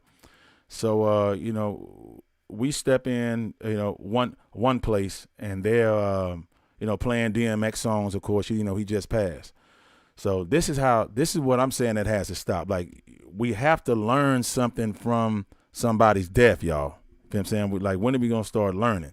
You have to use it at the teaching moment, right? The brother died of a drug overdose, man. You know what I'm saying? So do not do drugs.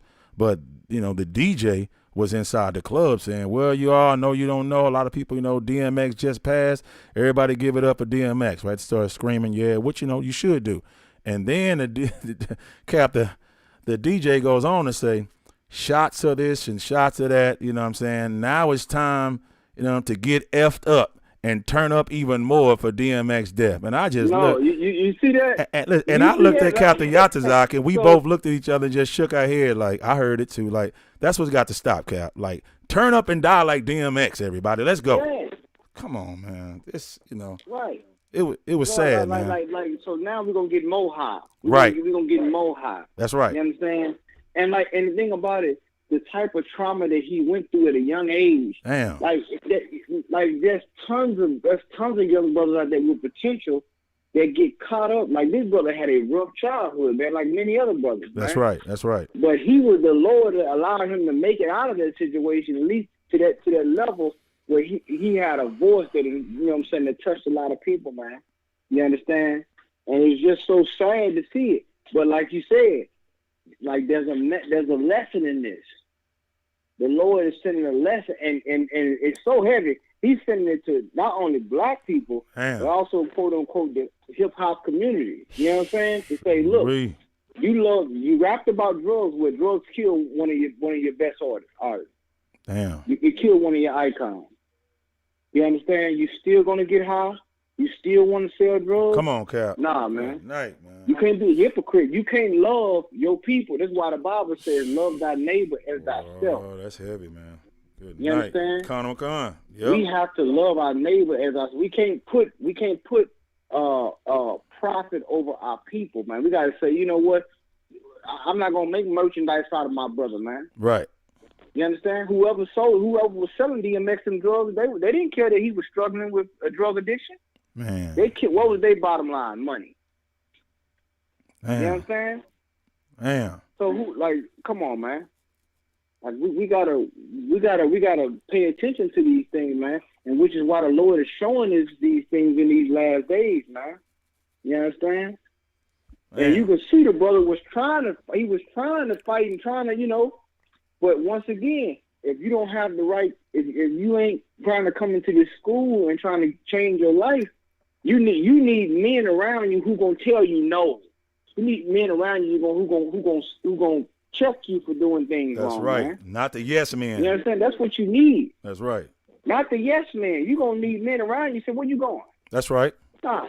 Right. It's too late for that, man. Right. You ain't be. You know what I'm saying? You know you can't be like the brothers in the school would tell you can't drink. If you got a drinking problem, he would tell you can't drink. Damn right. Can't drink. You got a drug problem, you can't be around these people. That's can't right. Go here. That's right. Can't be on this side of the town. You understand? Like that right there is what you need in this nation, man. Right. You know what I'm saying? It's a beautiful brother, man. Beautiful, talented brother. And like I said, you know, Lord allow, you know what I'm saying, he rise again. You know what I'm saying? Rise again, you know what I'm saying? And Lord allow, hopefully we have a kingdom by that time.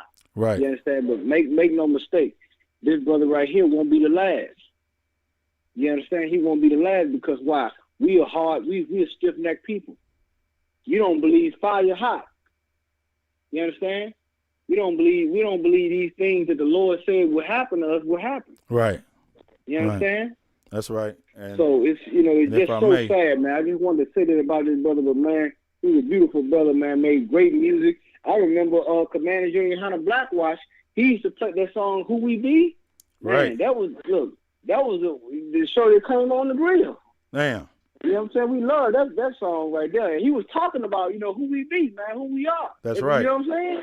He was right there at the edge of it, who we are as a people. Damn. They don't know who we be. You know what I'm saying? Like it was heavy, man. And a lot of songs slipping. You know what I'm saying? That's another heavy song, man. You know what I'm saying? And it's crazy because a lot of those songs that we listen to helped us get through tough times. You know what I'm saying? Music is, you know what I'm saying, it's still spiritual. Right. You know what I'm saying? So therapeutic. It's heavy, man. Go ahead on one, y'all. Yeah, kind of, and also therapeutic, like you say. I mean, I just encountered some things that shocked me, walking up and down 6th Street, Cap. I mean, you had people, man, DMX dead, man, then out the same, sentence, man, I'ma smoke weed till I die for the rest of my life. I said, man, you done said a whole lot of stuff, but but you said that right though, because you gonna smoke it till you die. Yeah, that's right. And if DMX could tell, he'll tell you put it down right now. You know what I'm saying? And then let me add this to it. I don't know if you remember, Kat. Remember the white Christian pastor, his name was Billy Graham, right? Remember him? Billy Graham, I remember Billy Graham. Okay. So he was saying, he got real sick, right before he got ready to die. He got real sick. He was like, so now he was saying, he was trying to live. He paid millions of dollars trying to live. But like, to myself, I was like, but you and God is tight though. So, I mean, you should just go ahead and die and be in the hands of God. But everybody says that, you got to die somehow. Everybody got to go. I know, Negro, until you got to go. Now it's turn on the ventilators and turn on the ICU equipment and please save my life. I don't want to die. See what I'm saying? Or everybody you could walk outside and get hit by a bus. Ain't nobody finna walk outside and get hit by a bus. Okay? Go look at the statistics on that. Exactly. But the statistics of dying for lung cancer, see what I'm saying, and smoking and doing drugs and overdosing, that's a whole lot higher than getting hit by a bus, man. So, I mean, listen, y'all, if anything, learn the lesson from this, man.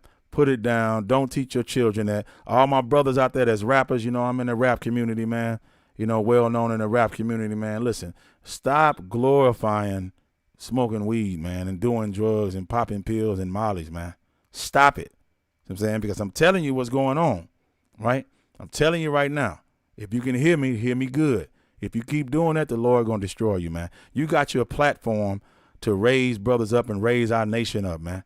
Saying bring our people together and have fun and dancing and learning at the same time and educating our youth, man, through the platform that the Lord has given you. Don't blow it, man. So don't blow it on blow. You see what I'm saying? Don't blow it on hard drugs, man, because you will go, unfortunately, the same way our brother DMX went, man. A horrible death, man. You know what I'm saying? You don't want to go like that. All right, so go ahead, Cap. You got it. I just had to say that, man. That's crazy. Exactly. And like that poison that's been pushed into our community, man, that's really like biochemical warfare that we have with these drugs, man. Been pushing our community, man. And so many, man, just not just DMX, but so many beautiful brothers and sisters, man. Yep. I mean, you go back to Jimi Hendrix. I mean, not only those that we know about, but those that we don't know about. Damn. Those that had all kind of extraordinary talent and gifts, and they succumb to those drugs, man. Like the Lord is showing He's letting black people know something with this, man. That's right. It's like the music is definitely a thing, but what happened to him? What was his fight? His fight was against drug addiction. Damn. And not only just drug addiction, but the things that happened to him as a child. But with the drug addiction is how he tried to escape it, man. That's right. Yeah, which is why we shouldn't even be dealing with these drugs, man. Like this right here is once again another brother gone from drug addiction, man. Damn. Man. If you love, first of all, if you love our King Yahweh Shah, you wouldn't even be dealing with drugs. That's right. If you love Jesus Christ, the one we call Yahweh Shah, our King, like you say you do, you wouldn't be dealing with no drugs, man. Right. Because he don't want you to, the Lord don't want you to deal with drugs. So how can you be a rapper and say, I love DMX, or, you know, rest in peace DMX, but then you gonna promote drugs? Damn. Come on, man. Right. And if I might, you can't serve two masters. That's right, Cap. And just to throw this in here, you know, and tell the truth, okay? Stop going around talking about you getting high. When weed, go do the research medically. Weed is a downer. So you're not getting high, you're really getting low. And I understand that. I understand. It's hard. I'm saying it's depressing living in America. I'm saying being poor, not having nothing. I understand your plight. Trust me. You feel what I'm saying? And we want more.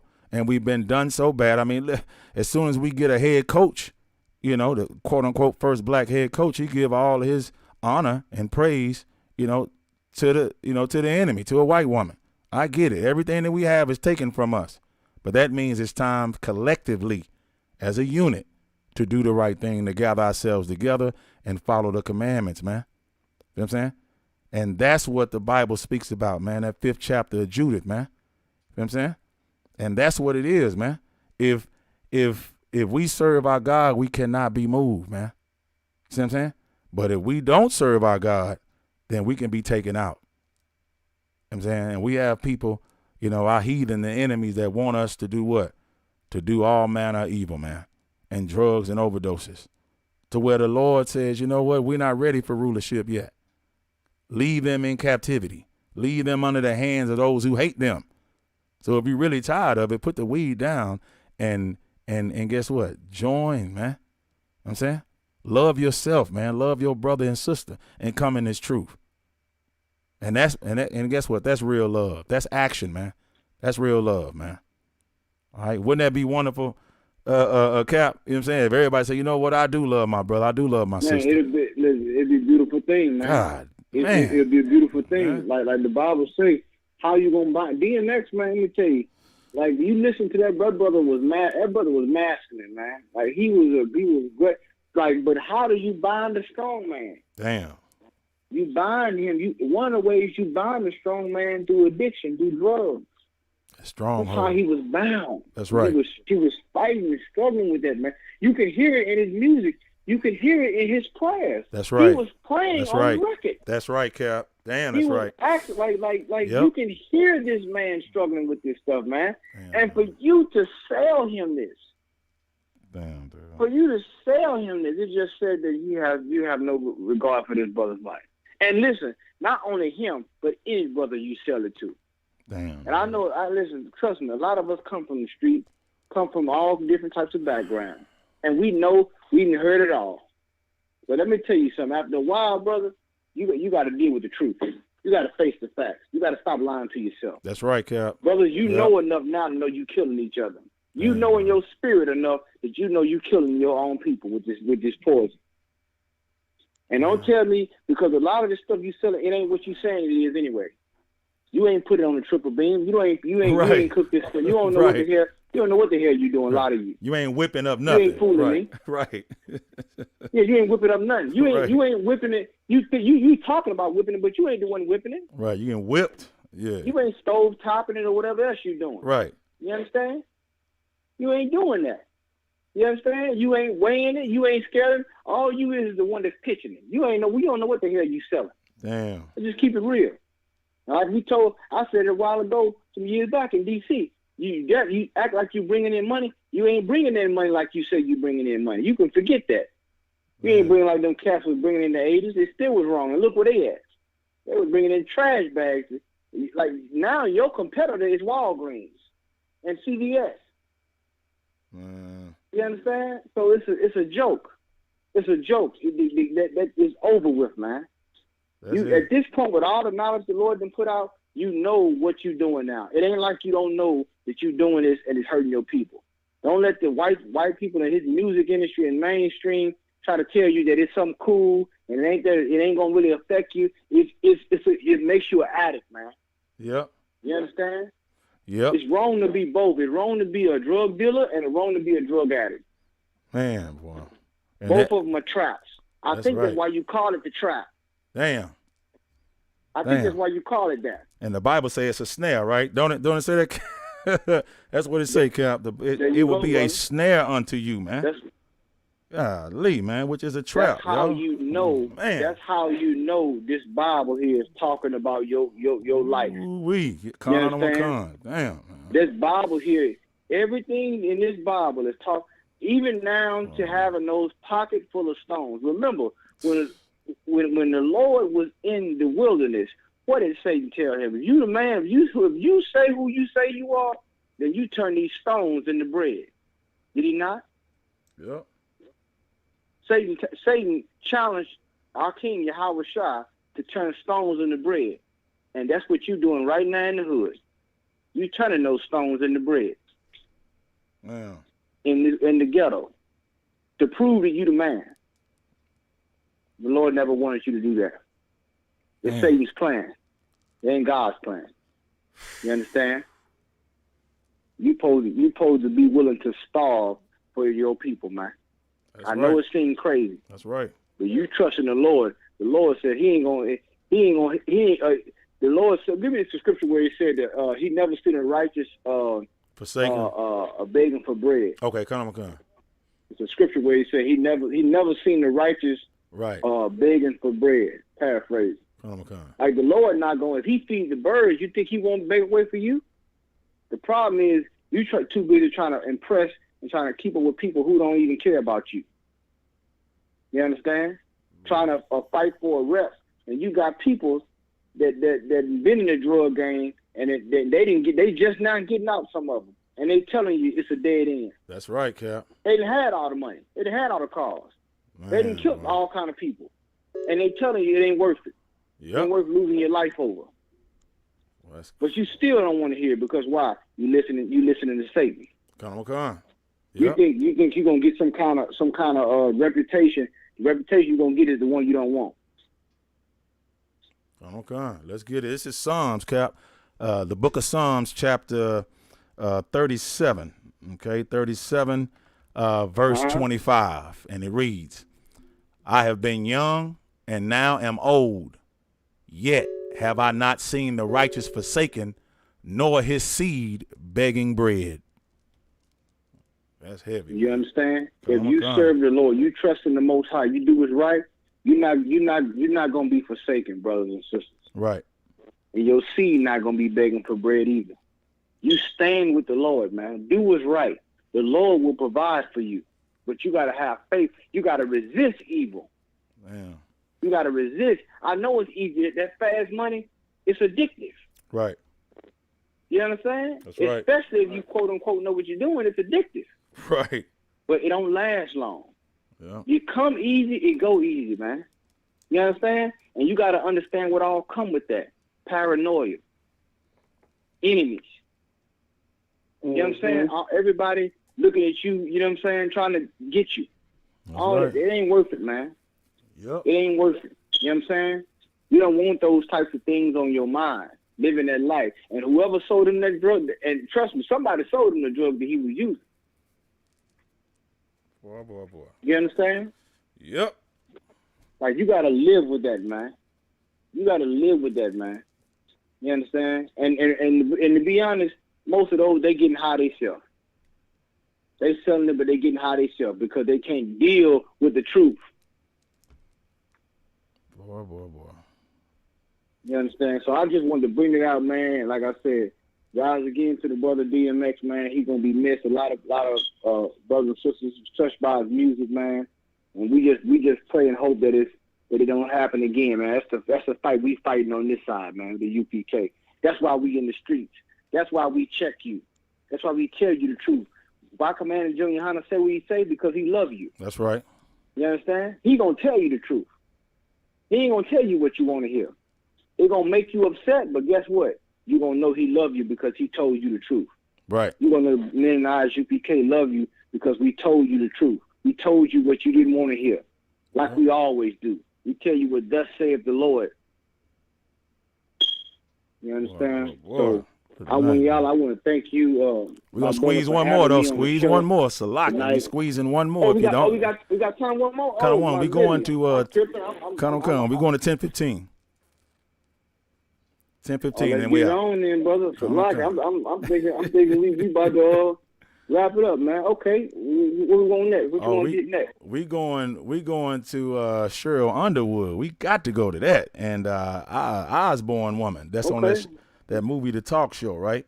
So it says, Conor McCon. Oh, man, listen. Yeah, go ahead. Let's get it on. Cheryl Underwood breaks silence after Sharon Osbourne, The Talk, right? Exit says that they haven't spoken since then. All right, so they got into it, right?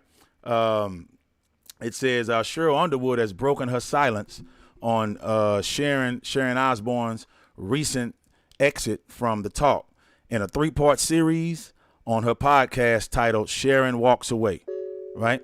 Underwood addressed the heated on-air discussion she had with Osbourne last month that led to a daytime talk show going on an extended hiatus, all right? As CBS launched an investigation into the matter. Ultimately, it was announced on March 6th that Osbourne was stepping away from the show. All right. Now, during the March 10th broadcast on The Talk, Osbourne, who is 68 years old, right, defended her friend Piers Morgan after he faced backlash for making controversial remarks questioning the validity of Meghan Markle's revelations about her mental health during her interview with Oprah Winfrey. Osbourne's stance led to... I remember that this is going into that whole situation with that they worried about that child being too dark. Right. Exactly. Meghan Markle and I want to say this too, also too. Them UK devils, they racist too, because that Prince Philip, he had died around the same time DMX died, and they're so concerned about DMX getting more love than him. That's right. They try to paint DMX like they had a headline. It was ridiculous. I think Captain Shock, he showed it on it was heavy. It was heavy. They tried to paint DMX like he was some bad dude, but I'm gonna tell you something. DMX's death eclipsed Prince Philip's death. Right. Everybody know that. Right. He's getting more. DMX is getting more love and more recognition in his death than Prince Philip. Man. We're showing you who's the prince of the power. That's right. Good. You understand? So they had to try to. They racist over there too. They show you that it's across the board. You understand? They racist. Right. You understand? Go ahead, my brother. Yeah, and it was just cold how they did it, Cap. You know what I'm saying? It was how they said it. Saying the rapper. Right, it said the Prince on one side, right, and then the other side it was saying the rapper, troubled rapper. You know what I'm saying? Like he troubled. You see what I'm saying? Right. It's incredible, man, how they slipped that in there. So disrespectful, man. You can't even die with any type of dignity. And what they'll do, they won't talk about his accolades. They won't talk about his platinum album. Slowly but surely, of course, they're gonna erase that, change the narrative, and every time they bring up DMX's name, it's gonna have something to do with drug overdosing. You know what I'm saying? Drug overdose, and who telling how many senators, congressmen, movie stars, football play or entertainers and comedians, you know what I'm saying, that done died from an overdose. You see what I'm saying? In Hollywood, Exactly. Come on, in Hollywood hotels, but hey, listen, let's talk about the great, as they call him. He's the great. He's the rock and roll. Man, listen, I damn near forgot his name. What's his name? Elvis. Let's talk about Elvis. And what happened to him? You know what I'm saying? But don't talk about that. Never forget how DMX died. Right. Let's forget that now. That Elvis was a great man. Elvis was a damn thief, man. You know what I'm saying? A thief. Exactly. And I'm doing my research. I think you're homosexual. Doing my research. All right. So now let's go. It's gonna come out. All right. Let's go ahead and it's got, the way he swung that leg was just a little bit too, honey bunnish. All right. But let's go ahead. Too much. Right. You see what I'm saying? I don't trust it, right? So now this story goes on, y'all. It says Osbourne's stance led to an intense exchange with Underwood. She's 57 years old, who pushed back on her co-host's downplaying of Morgan's comments. Their controversy quickly turned emotional when Osbourne told Underwood to, quote, educate her, okay, and warned her not to cry during the episode. Osbourne later apologized for her panicked defense of Morgan, right? Now, since the initial confrontation, she and Osbourne have not spoken. Underwood said in her podcast. And you see, if I could, Come on. This is for all you black feminists out there who think you have white women allies that think just because they're a woman that they're going to side with you. You a fool. Cheryl Underwood found this out. That's right. See, you feminists, your day is coming also. See, you think that you have white allies. You think you have white because you think you're going to have a sister girl moment with a white woman. You're going to find out you still a nigga to them. You're going to find out when it comes to they people that you still expendable. That's right.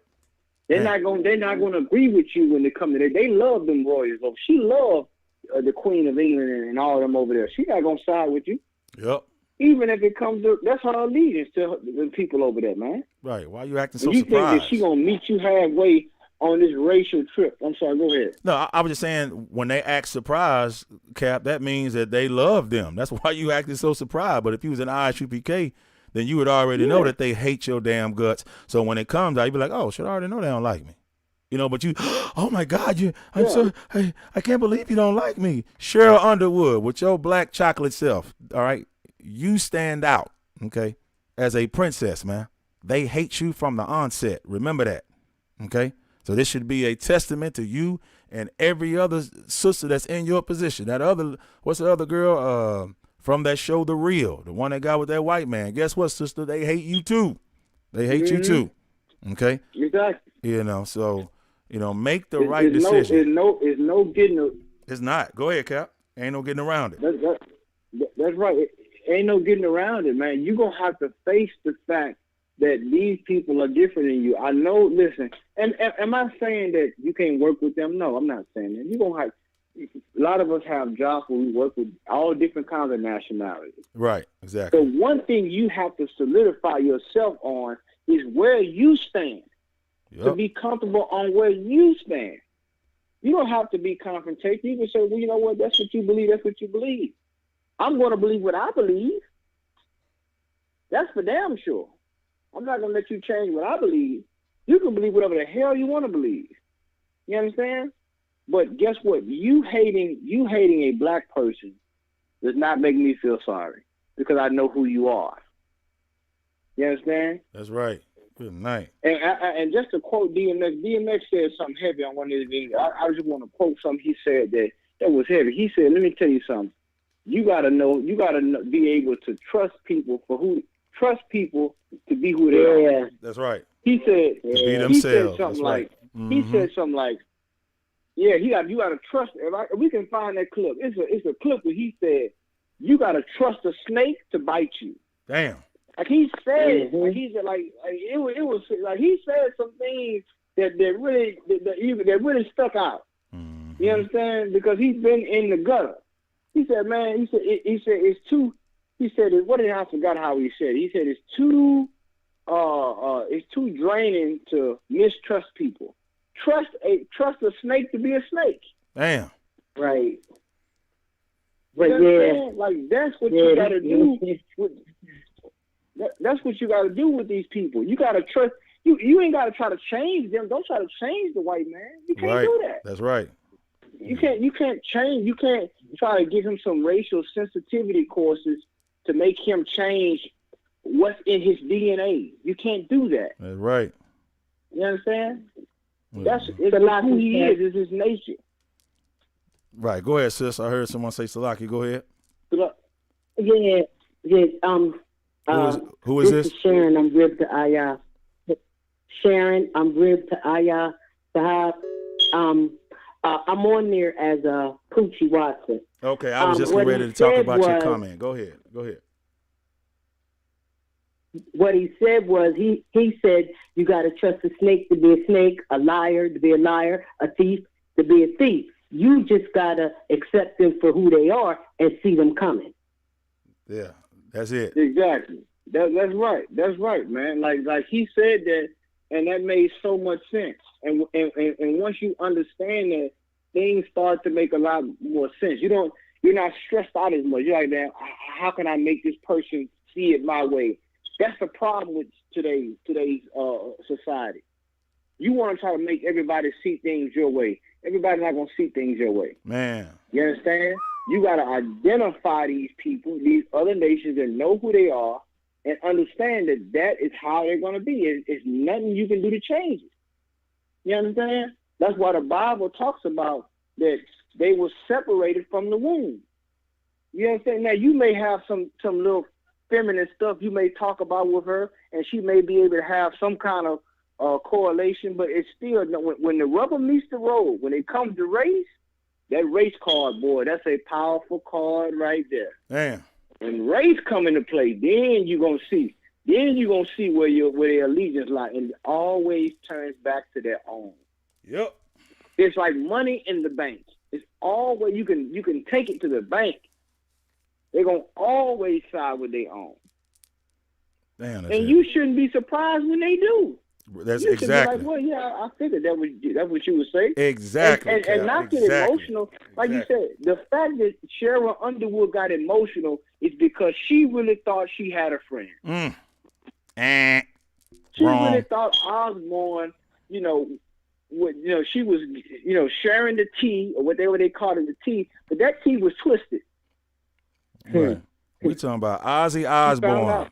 Okay, we talking about Ozzy Osbourne, known to be a devil worshiper in his music. Okay, he is known to be, along with Grateful Dead and Def Leppard and AC/DC, all of them known, Dio, all of them known to be devil worshipers, giving praises on the back of the album covers to the Dark Lord. Okay, and you don't think that he didn't teach his wife how to be a devil worshiper too? Cheryl Underwood, let this be a lesson, my sister. Okay? And you know what? Cheryl Underwood, listen, if you can hear me, hook up with Master P. Okay? And then both of y'all come on down there because you need to, cover your head, and come on in this truth too. You see what I'm saying? Wrap your head up and, cover your breast and come on in the truth. And learn how to be a daughter of Zion. That would absolutely, if you want to do something, right? That is absolutely magnifying, man, and glorious in the sight of the Lord. That's what you should do, right? Hook up. You probably got his number. One of your publishers, you can get Master P number, and you both of y'all come in here just full throttle and submerge yourself inside of the ISUPK and the truth under Commanding General Yana. That right there would be absolutely glorious in the sight of the Lord. All right. So now, Cap, it goes on. It says when asked whether Osborne reached out to her directly to apologize, Cheryl Underwood gave a definitive no. And then she went through her phone history to confirm. Right now, a rep of Osborne previously told People magazine that Osborne had reached out to Underwood, but Underwood also addressed Osborne's previous claim that CBS executives set up the conversation about Morgan and blindsided her. So Underwood said she was the moderator and none of the questions she asked came from higher ups. Now, Underwood added that even before the discussion went south, right, she already was trying to be mindful about framing things in a way that was not perceived as attacking.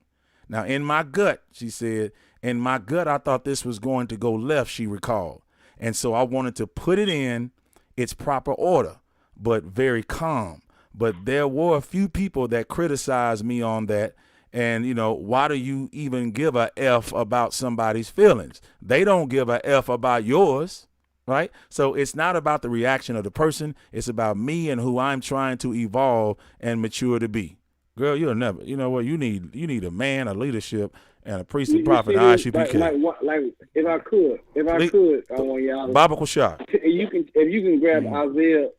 If you can grab Isaiah 32 and 9, and this is the thing. Why she said? Can you read that last part again, my brother? Come on, sir. Do what? Trying to grow and do what? She says, it's not about the reaction of the person. It's about me and who I'm trying to evolve and mature to be. You see this? Who are you trying to evolve and mature to be? Right. And this is another question you got to ask yourself. Why do you have to evolve and mature? Boy. Like, why does like this is once again our effort to strive to fit in. You're like a square peg trying to fit into a hole, a circle. Man. Like you're steady trying to make yourself more, I guess, marketable. Yeah. Or, more acceptable to them. It just don't happen. It don't. It just don't happen, man. Yep. Like, your growth should be for your own people. Damn. My growth is, how can I be a better Israelite? What can I do to make myself better and more useful to my nation, to my God? That is what your growth pattern is supposed to be like. Not trying to make these other people happy. You understand? But you got to understand, that's what goes on in Hollywood. That's what goes on in these different positions where black people feel like when they got money and different things like that, fame and things like that. You understand? Right. That's one thing I could say about DMX. He never tried to he didn't give a damn how people felt. He stayed himself. I get that time. Like, one thing about DMX didn't give a damn if you liked him or he didn't like him. Right. I got to get into that brother. That's you know right. What I'm saying? He was comfortable in his own damn skin. You understand? Regardless of his affliction, he was comfortable. That's right. You understand? And I think that's what made him unique. A lot of people understood that. That's right. You understand? But you got a lot of these sisters here that get on these shows and a lot of our people get on these shows and they sit there and they want to try to be somebody they not. You understand? And it shows. And that's heavy. You know what I'm saying? Let's get Isaiah 32:9. Come. We got Damn right. Officer Malakati dropped in. He said in the comment box, he said, "Why trimmest thy ways to seek love?" Shaking my head. Oh, that's another beautiful one. You can pull that one right after. Great scripture, brother. Shout out to that brother. That's Damn right. That's right. Great scripture there. Good night. So Psalms chapter 32, everybody, verse 9, and it reads, "But ye not as the be ye not as the horse." I saw Isaiah. Oh, I said Isaiah. I saw Isaiah chapter 32. Isaiah 32 and verse 9. Okay, come. Isaiah chapter 32, verse 9. Salakia. Isaiah chapter 32, verse 9. "Rise up, ye women that are at ease. Hear my voice, ye careless daughters. Give ear unto my speech." All right, verse 10. You know what the Lord is saying, man? He's saying, rise up. You women that's at ease, it's time for you to get out of ease and raise up. Right. Raise up to be awakened. You understand? To get focused. Hear my voice, ye careless daughters. A lot of our sisters are careless. And I ain't got to tell you. All you got to do is look at what's going on throughout the week. They so careless. It's a happy Monday, a happy Tuesday, a happy Wednesday. Like, everything is a goddamn party. Everything is, like, no effort to put towards your nation. Everything is just, they find any reason to celebrate something. Right. They find any reason to celebrate something. They just find any reason to get drunk, any reason to get high, any reason to party, but not being serious on, man, how we going to feed our people? How we going to get these men, these brothers, they need work boots. They need this. You know what I'm saying? These sisters need this. These children need this. You understand? They ain't thinking about that. They ain't saying to themselves, you know what, winter coming around, how many kids going to have coats? That's right. You know what I'm saying? It's getting hot. How many grandmothers going to have air conditioners? Let's put something together. Let's come together as sisters and try to do this. They ain't think. A lot of sisters ain't thinking about that, but in the ISUPK, they are. They're focused on doing what they're supposed to do for their nation. And that's how our daughter's supposed to be. He's saying, give ear to my speech, meaning listen. Read on. Come on. This is verse, we are at verse 10, and it reads, "Many days and years shall ye be troubled, ye careless women. for the vintage shall fail, the gathering shall not come. Verse 11. You understand? Because many days and years you're going to be troubled because you're careless. Man. You're not careful, you're careless. Damn. So the vintage shall fail, meaning vintage is the good things.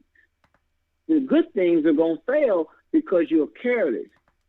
You don't think about the things like that sister Esther in the Bible. You don't think about your nation, what I can do to help ease the burden of my nation. And you women have a lot of access to a lot of things. Make no mistake about it. Mm-hmm.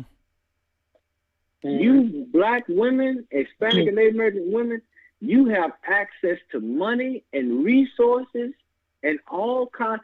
They will give a black woman work boost, but they give a black man free work boost. You hear what I'm telling you? Damn. The white man, he will give the black woman something before he gives the black man, and they have access to these things. These sisters have access to all kind of grants and all kind of things they could be doing for their nation, but they don't give a damn. Yeah, they want to be a security guard. They too busy want to party and try to find out what the goddamn tea is, or what the goddamn, I guess what they call it, the tea or the wine or whatever the hell it is. But you can't read the tea leaves. Right. You always want the tea, but you can't read the tea leaves. Damn. You don't see what the Lord is doing in the earth. You understand? I mean, Cap, the weirdest thing to me. What you need to be doing is doing what the Lord say do. You understand? That's right. You let them sip the tea, the Lord gonna give you the juice. That's right. But you ain't trying to do that. And Salaki, if I may, it's you just worry about what other women think of. Go ahead, brother. Yeah, just real quick. I'm just throwing it in the Cap. I mean, the weirdest thing to me is seeing a woman security guard, man. I mean, like, enough is enough. Like, I mean, I've seen it before. I'm like, Lee, if I was in the world, I'd just rob the whole place. I mean, look who's sitting over there with a gun on her side. You know what I'm saying? It's just like, come on, man. You got thousands of dollars and you got this company and you got, some women sitting at the door. I'm not saying a woman won't shoot you. I'm saying it looks weak, man. It makes a nation look weak. They're not the security. You know what I'm saying? They're not supposed to be on Shamar, man. It just looks odd when you see that, But again, these are the people that don't even know what bathroom to go in, so they'll put a man over a woman's job and a woman over a man's job, and purposely confuse you, and then have you teach your children that it's okay for an armed security guard to be walking around securing the premises, and it's a woman. It's just backwards, man. But sis, you was gonna say something, right? Yeah. Go ahead. I'm new to ISUPK. Okay. And I've asked this question numerous times. How can a woman contribute to the school? I'm going to the Passover. I'm very apprehensive and I'm scared because all of this is new to me. I'm learning the truth. Right. Compared to what I've been taught. So it's new and it's scary and it's challenging, and I challenge my Adawan all the time. But I know what I want, and I believe in the truth. But how can a woman contribute? I work in the corporate field. I'm a little older, and I'm kind of like stable. How can I contribute to the ISUPK?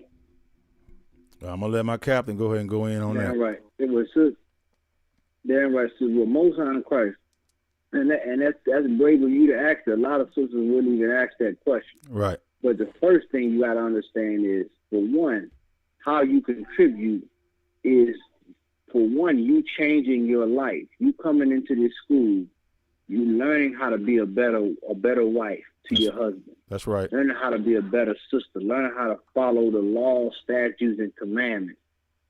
Changing your dietary, the way you eat, what you eat, how you carry yourself.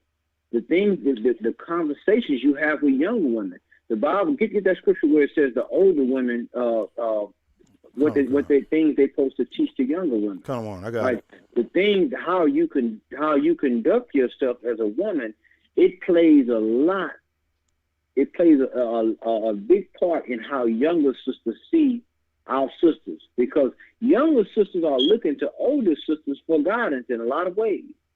And we have to we need those mothers in Israel more than ever now. You understand? We need those mothers in Israel. But one thing I can say too, if you want, being that you saying that you work in the corporate field, you pretty much maybe well off. What we always say in the ISUPK is to make sure you pay your tithes, especially sisters that's doing what they're supposed to do, is to pay their tithes. Your tithes is 10% of any increase that you receive. And what are those tithes for? I tell brothers and sisters all the time, and we always bring it out in class, it is for the storehouse. That's right. It is for this school. This school right here, Commander General Yohana, is feeding brothers and sisters I'm talking about city after city. It's cities all over the United States, all over in other countries, in the UK. This is what we're doing. You understand, with that money. You understand? And many other things that we're doing to help our nation. This is why those tithes are so important. The Christian church has failed when it comes to the tithes. Right. They had those Negroes that bought Rolls Royces and parked them in the ghetto. Damn. Put them up on the curb in the ghetto, where people are riding the bus to get to the church. Man. People light bills are being turned off, and these Negroes are driving Rolls Royce. Commander Giuliani, he's not doing that. That's right. So we should pay tithes to a brother, a shepherd under Christ, who the Lord has set up to help our people. The other thing I want to say, sis, that you contribute to your nation, I think I brought it out about being a good wife to your husband. Is one thing we learned in this nation is damn right. And guess what? It's a learning process, because we all have to be born again. But I'm gonna tell you something.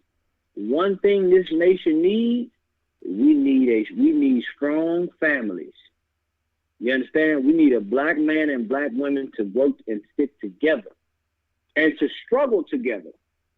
I remember General Muhammad, he went on a class. If you get a chance to go online and watch the online class, he talks about love and how love endures. That's right.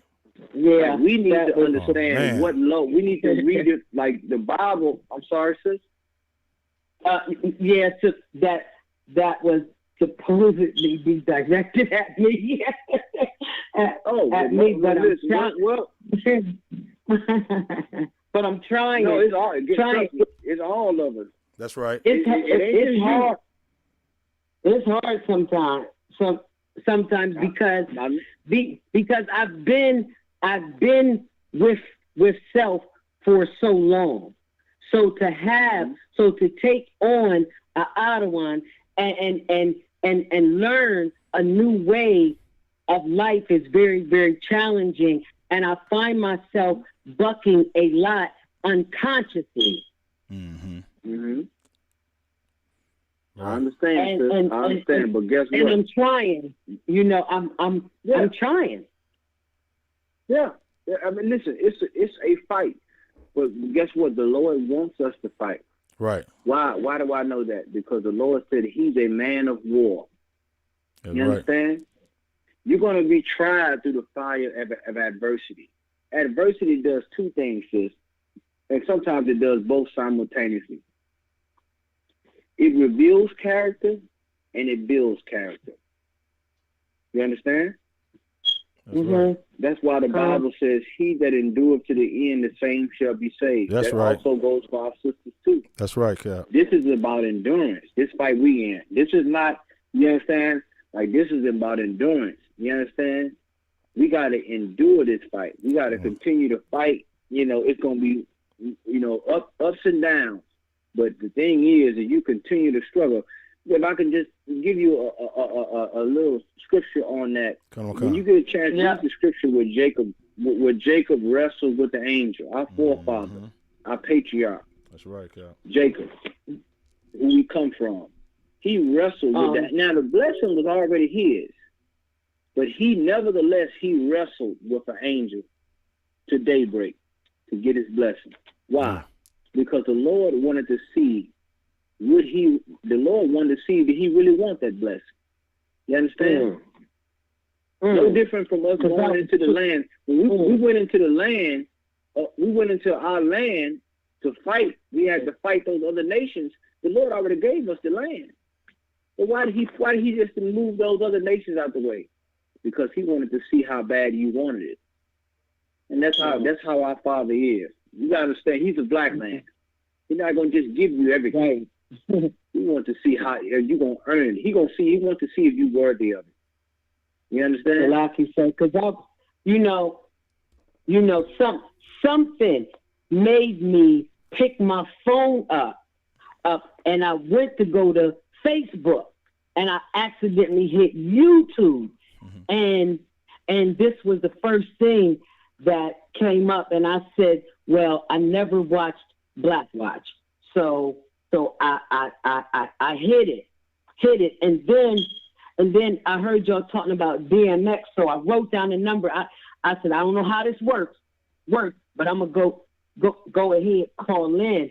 But it's so ironic because all day today I've been struggling with throwing in the towel because I'm overwhelmed, and it's just too much. But I know my spirit don't want me to. Right. But it appears to be easier to just throw in the towel and just throw the cards up in the air, let them fall where they fall. But that's not what my spirit wants. That's not, and you know why? The spirit war against the flesh. Right. That's the fight that we have. You have the fight between the spiritual world and this carnal world. Right. And your flesh, which is why fasting is so important. Sometimes fasting, when you deny there's a spiritual aspect of fasting. When you deny yourself of something you want, it helps you spiritually. It helps you grow spiritually. You understand? And being in the world we live in, everything is such, it's geared towards satisfying yourself. That's why they pay so much for advertising. You know what I'm saying? Right. Drink this, eat this, smoke this, wear this. It's all about satisfying the lust of the flesh. But we are spiritual. We have to be spiritual minded. And how do you become spiritual minded? By focusing on what God says to do, regardless of how we feel our emotions. Right. You understand?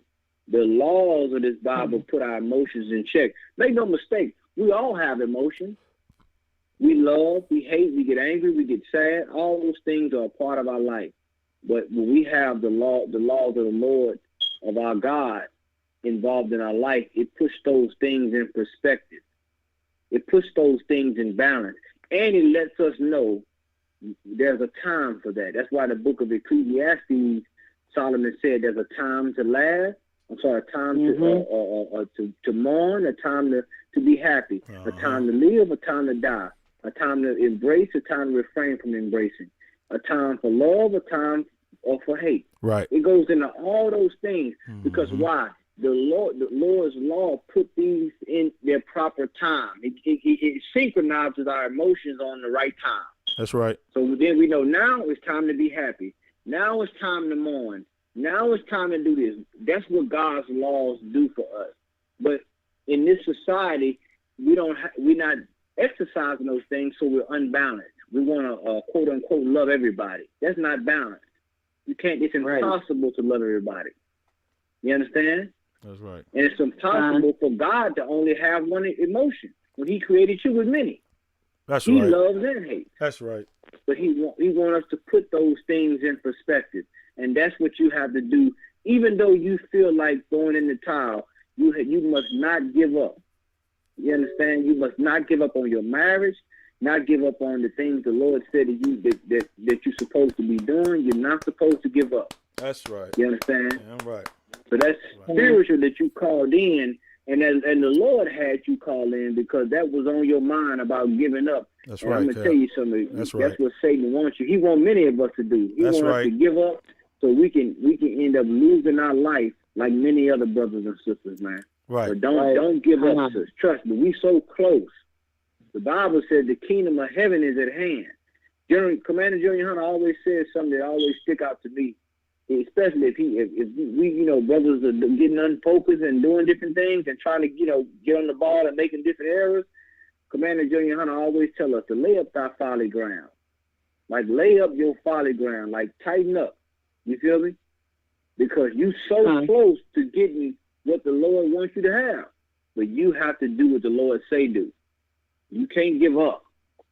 You understand? Giving up is too easy. That's why it's Satan like, no, all you got to do is give up. And then what? What happens next? Yeah. You understand? You give up. You give over. You give up. You give in to him. Right. That's what's gonna happen. And you don't want to do that, man. Right. And if I could, the Bible says, resist the devil and he will flee. You got to resist him. Go ahead, brother. It's like you said, permission to speak. I wanted to go ahead and give her the Titus chapter 2 verses 3 and 4 and 5 for a quick role of the woman. This is Titus chapter 2 verses 3 through 5.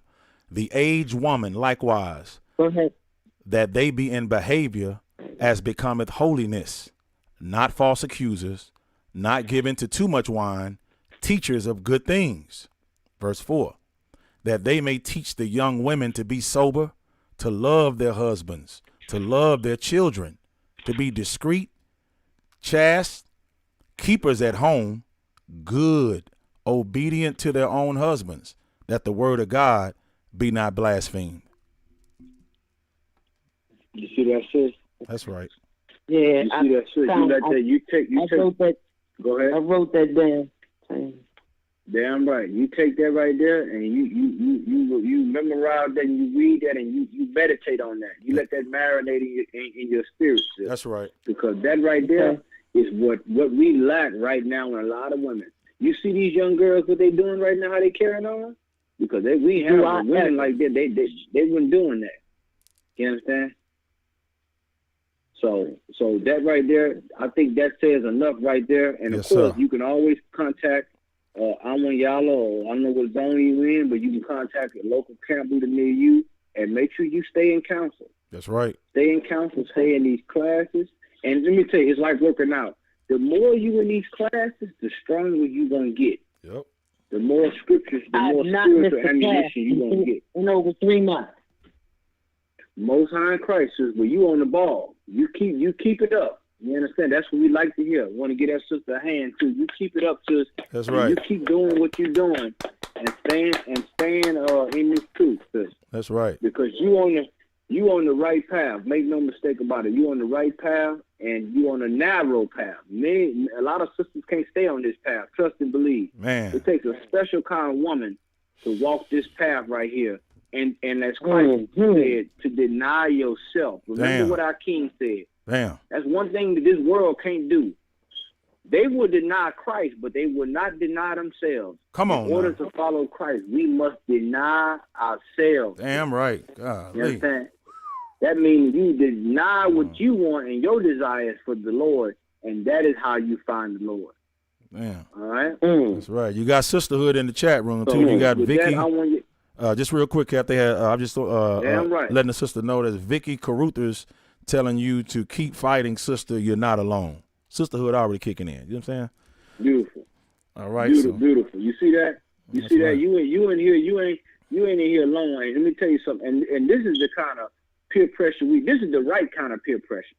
That's right. You got the wrong kind of peer pressure. You got the right kind. You need someone to encourage you to stand with the Lord. To say, nah, because you're not gonna give up. Right. See, we got the wrong kind of peer pressure on the left hand side, but on the right hand side, we have the right kind of peer pressure. We won't fall because a brother or a sister would not let you fall. That's right.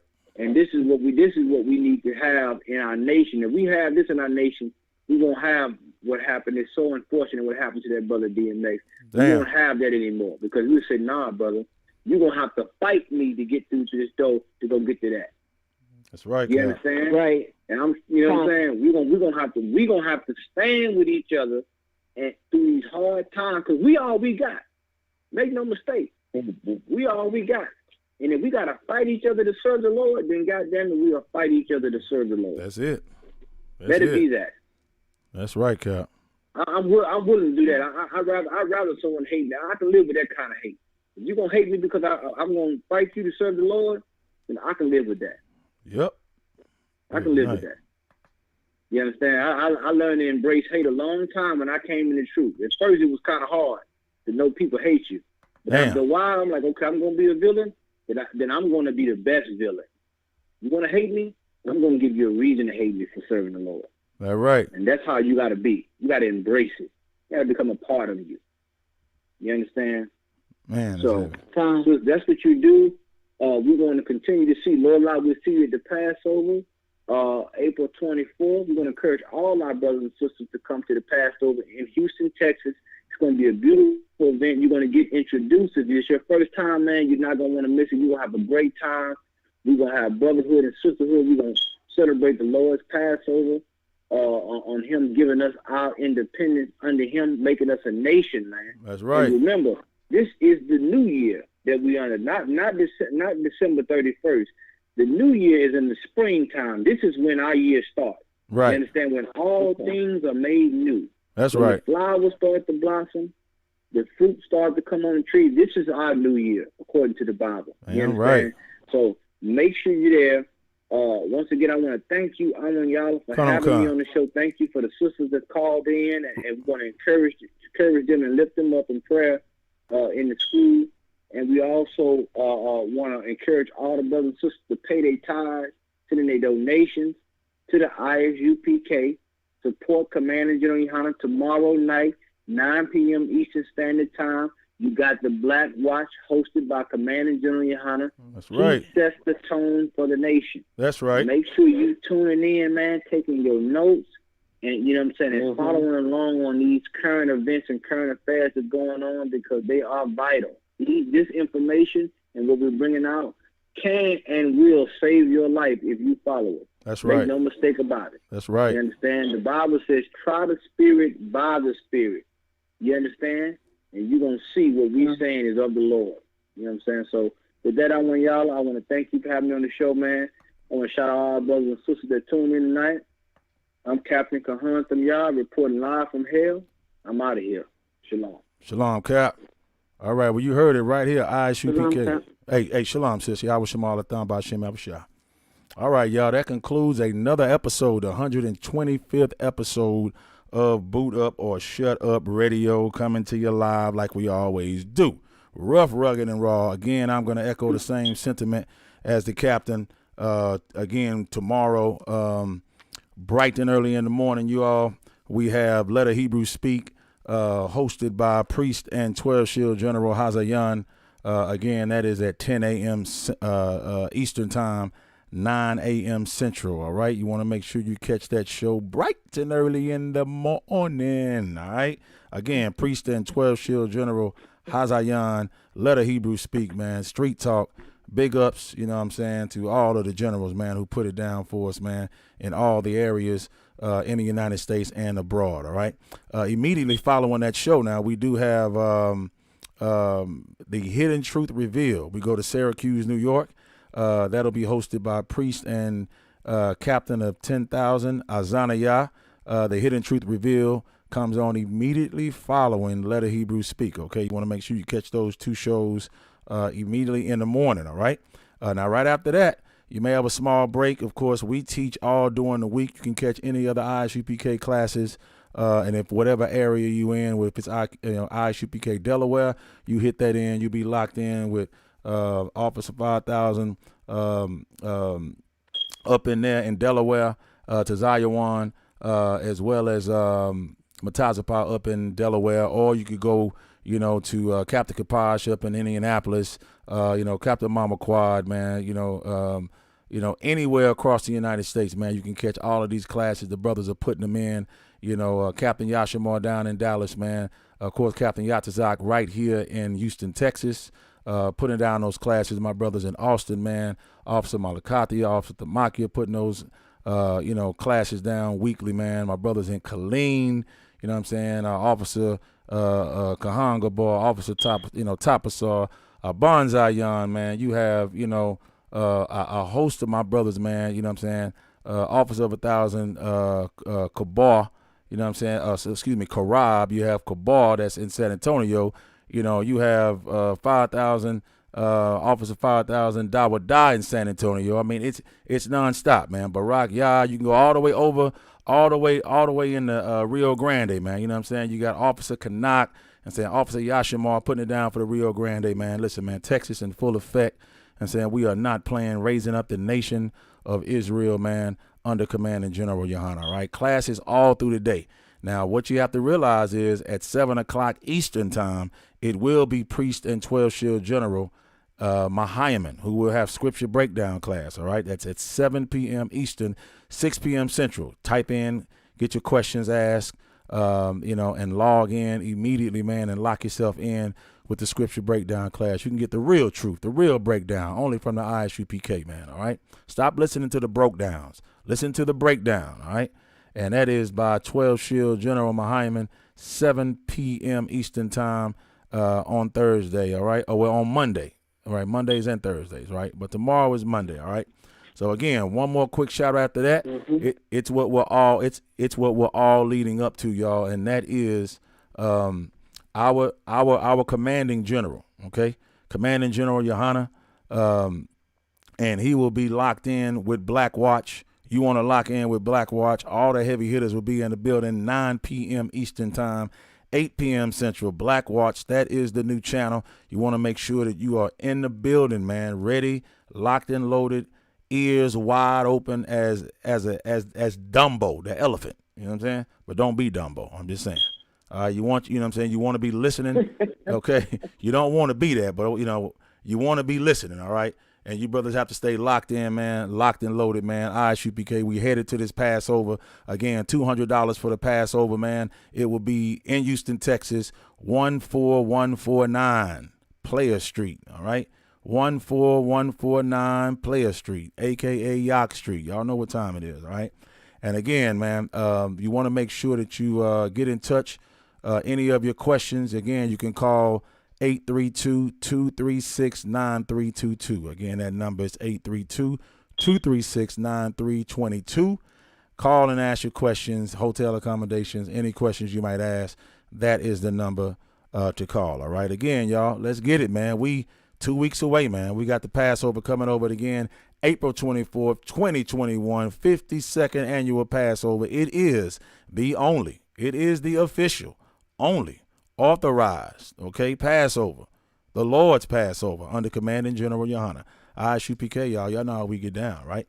So listen, man, again, I appreciate every one of my brothers and sisters, man, who are watching and who are supporting Boot Up or Shut Up Radio. If you find time, $BUOSUR, again, $BUOSUR. Make a contribution, make a donation to Cash App. Everybody's got the Cash App. Hit me up, y'all. I'll take that and make sure we continue to elevate this show, all right? Again, I appreciate all the memers and streamers, everybody in the chat room, man. I see you in there, all my brothers and sisters in the chat room. What up, Kanak? I see you out there. You know what I'm saying? My brother Kanak in the building, man. Again, thank you. I'm going to say Watson. I don't know if you want to do, that other name. You had Poochie. I don't know what name you had. You know what I'm saying? But I do appreciate you joining us. And again, always a pleasure to have Priest and Captain of 13,000, Kahan Thamyad, always coming in, man, taking time out, you know what I'm saying, to get both political and biblically, powerhouse, you know what I'm saying, powerhouse and today for us and making Boot Up and Shut Up Radio even better than what it is, man. I appreciate everybody. Listen, I'm going to leave you the same way I came out, y'all. Everybody knows I got a new single out.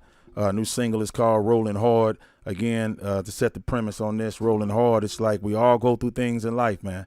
But no matter what you go through, this is directly to you, Poochie. See what I'm saying? But, whatever you go through in life, you got to keep rolling hard. You cannot stop. You know what I'm saying? And that is the whole purpose of this song, man.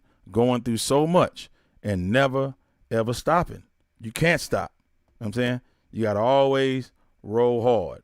You know what I'm saying? And so I named the song Rolling Hard. And everybody knows what I'm talking about. So we're going to get into it. Hey, y'all. Hey, shalom to all the brothers, man. Yahweh Ba'ashem, Yahweh Shah Barakathum to all the brothers. And shalom, Yahweh Shamar Alathan, Ba'ashem, Yahweh Shah to all the sisters. Let's roll hard, man. ISUPK forever and a day. Y'all know what it is. Yeah.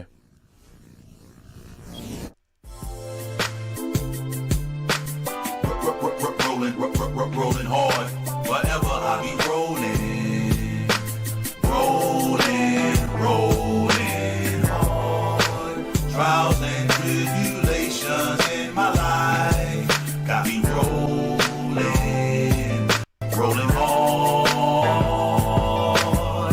Woke up, Lord bless me with another day. Eat shit, showered, and be on my way. Jumped in the two-door, Monte Carlo, solo, with a fofo, on my way to get the dough, yo. If you don't work, then you don't eat. Don't be scared to walk through life when you got feet. You gotta run a race, it's a track meet. Can't trust nobody on the street, so you pack heat. Just got a phone call, my homie I grew up with dead. And last night my other partner had his dough kicked in by Fed. Crooked cops go to your hood and hug your steps. Searching till they find your stash box where the gun is kept. I ain't never slept, some dream a fairy tale crime. The judge ain't giving no breaks, he giving jail time. I'ma put my trust and faith in the Lord. Never scarred on the boulevard, always rolling hard. I'm rolling hard, rolling hard. Rolling, rolling hard. Wherever I be rolling, rolling hard. Trials and tribulations in my life got me rolling hard, got me rolling hard, rolling hard, got me rolling hard, got me rolling hard. I believe in this truth, I'll never stop. Gun to my head, knife to my throat, I'll never stop. Ain't eat or drink nothing, I'll never drop. Rapping words over beats like this, I'll never flop. Pick up your cross, follow your Howard shot. Living righteous now, that old wicked man had to die. I testify the white man, the devil, he a lie. He the judge sitting in court to make your mama cry. Christianity had me traumatized. I'll never water down the truth, I can't compromise. I love the Most High more than my own children. My sons and daughters, they hate me, just imagine the feeling. Pain hurts so deep, cut like a machete. Prepare your soul for temptation, you better get ready. I'ma put my trust and faith in the Lord. Never scored on the boulevard, always rolling hard. I'm rolling hard, rolling hard. Rolling, rolling hard. Wherever I be rolling, rolling hard. Trials and tribulations in my life got me rolling hard, got me rolling hard, rolling hard, got me rolling hard, got me rolling hard. If it ain't one thing, it's 5 or 6. That president gon' cause a race war through politics. The way they treat my Mexican brothers on the border. Isaiah 14 and 21 prepare slaughter. Babylon falling, everything gon' flip. Every day of my life I pray for rulership. I'ma put my trust and faith in the Lord. Never scarred on the boulevard, always rolling hard. I'm rolling hard, rolling hard. Rolling, rolling hard. Wherever I be rolling, rolling hard. Trials and tribulations in my life got me rolling hard, got me rolling hard, rolling hard, got me rolling hard, got me rolling hard.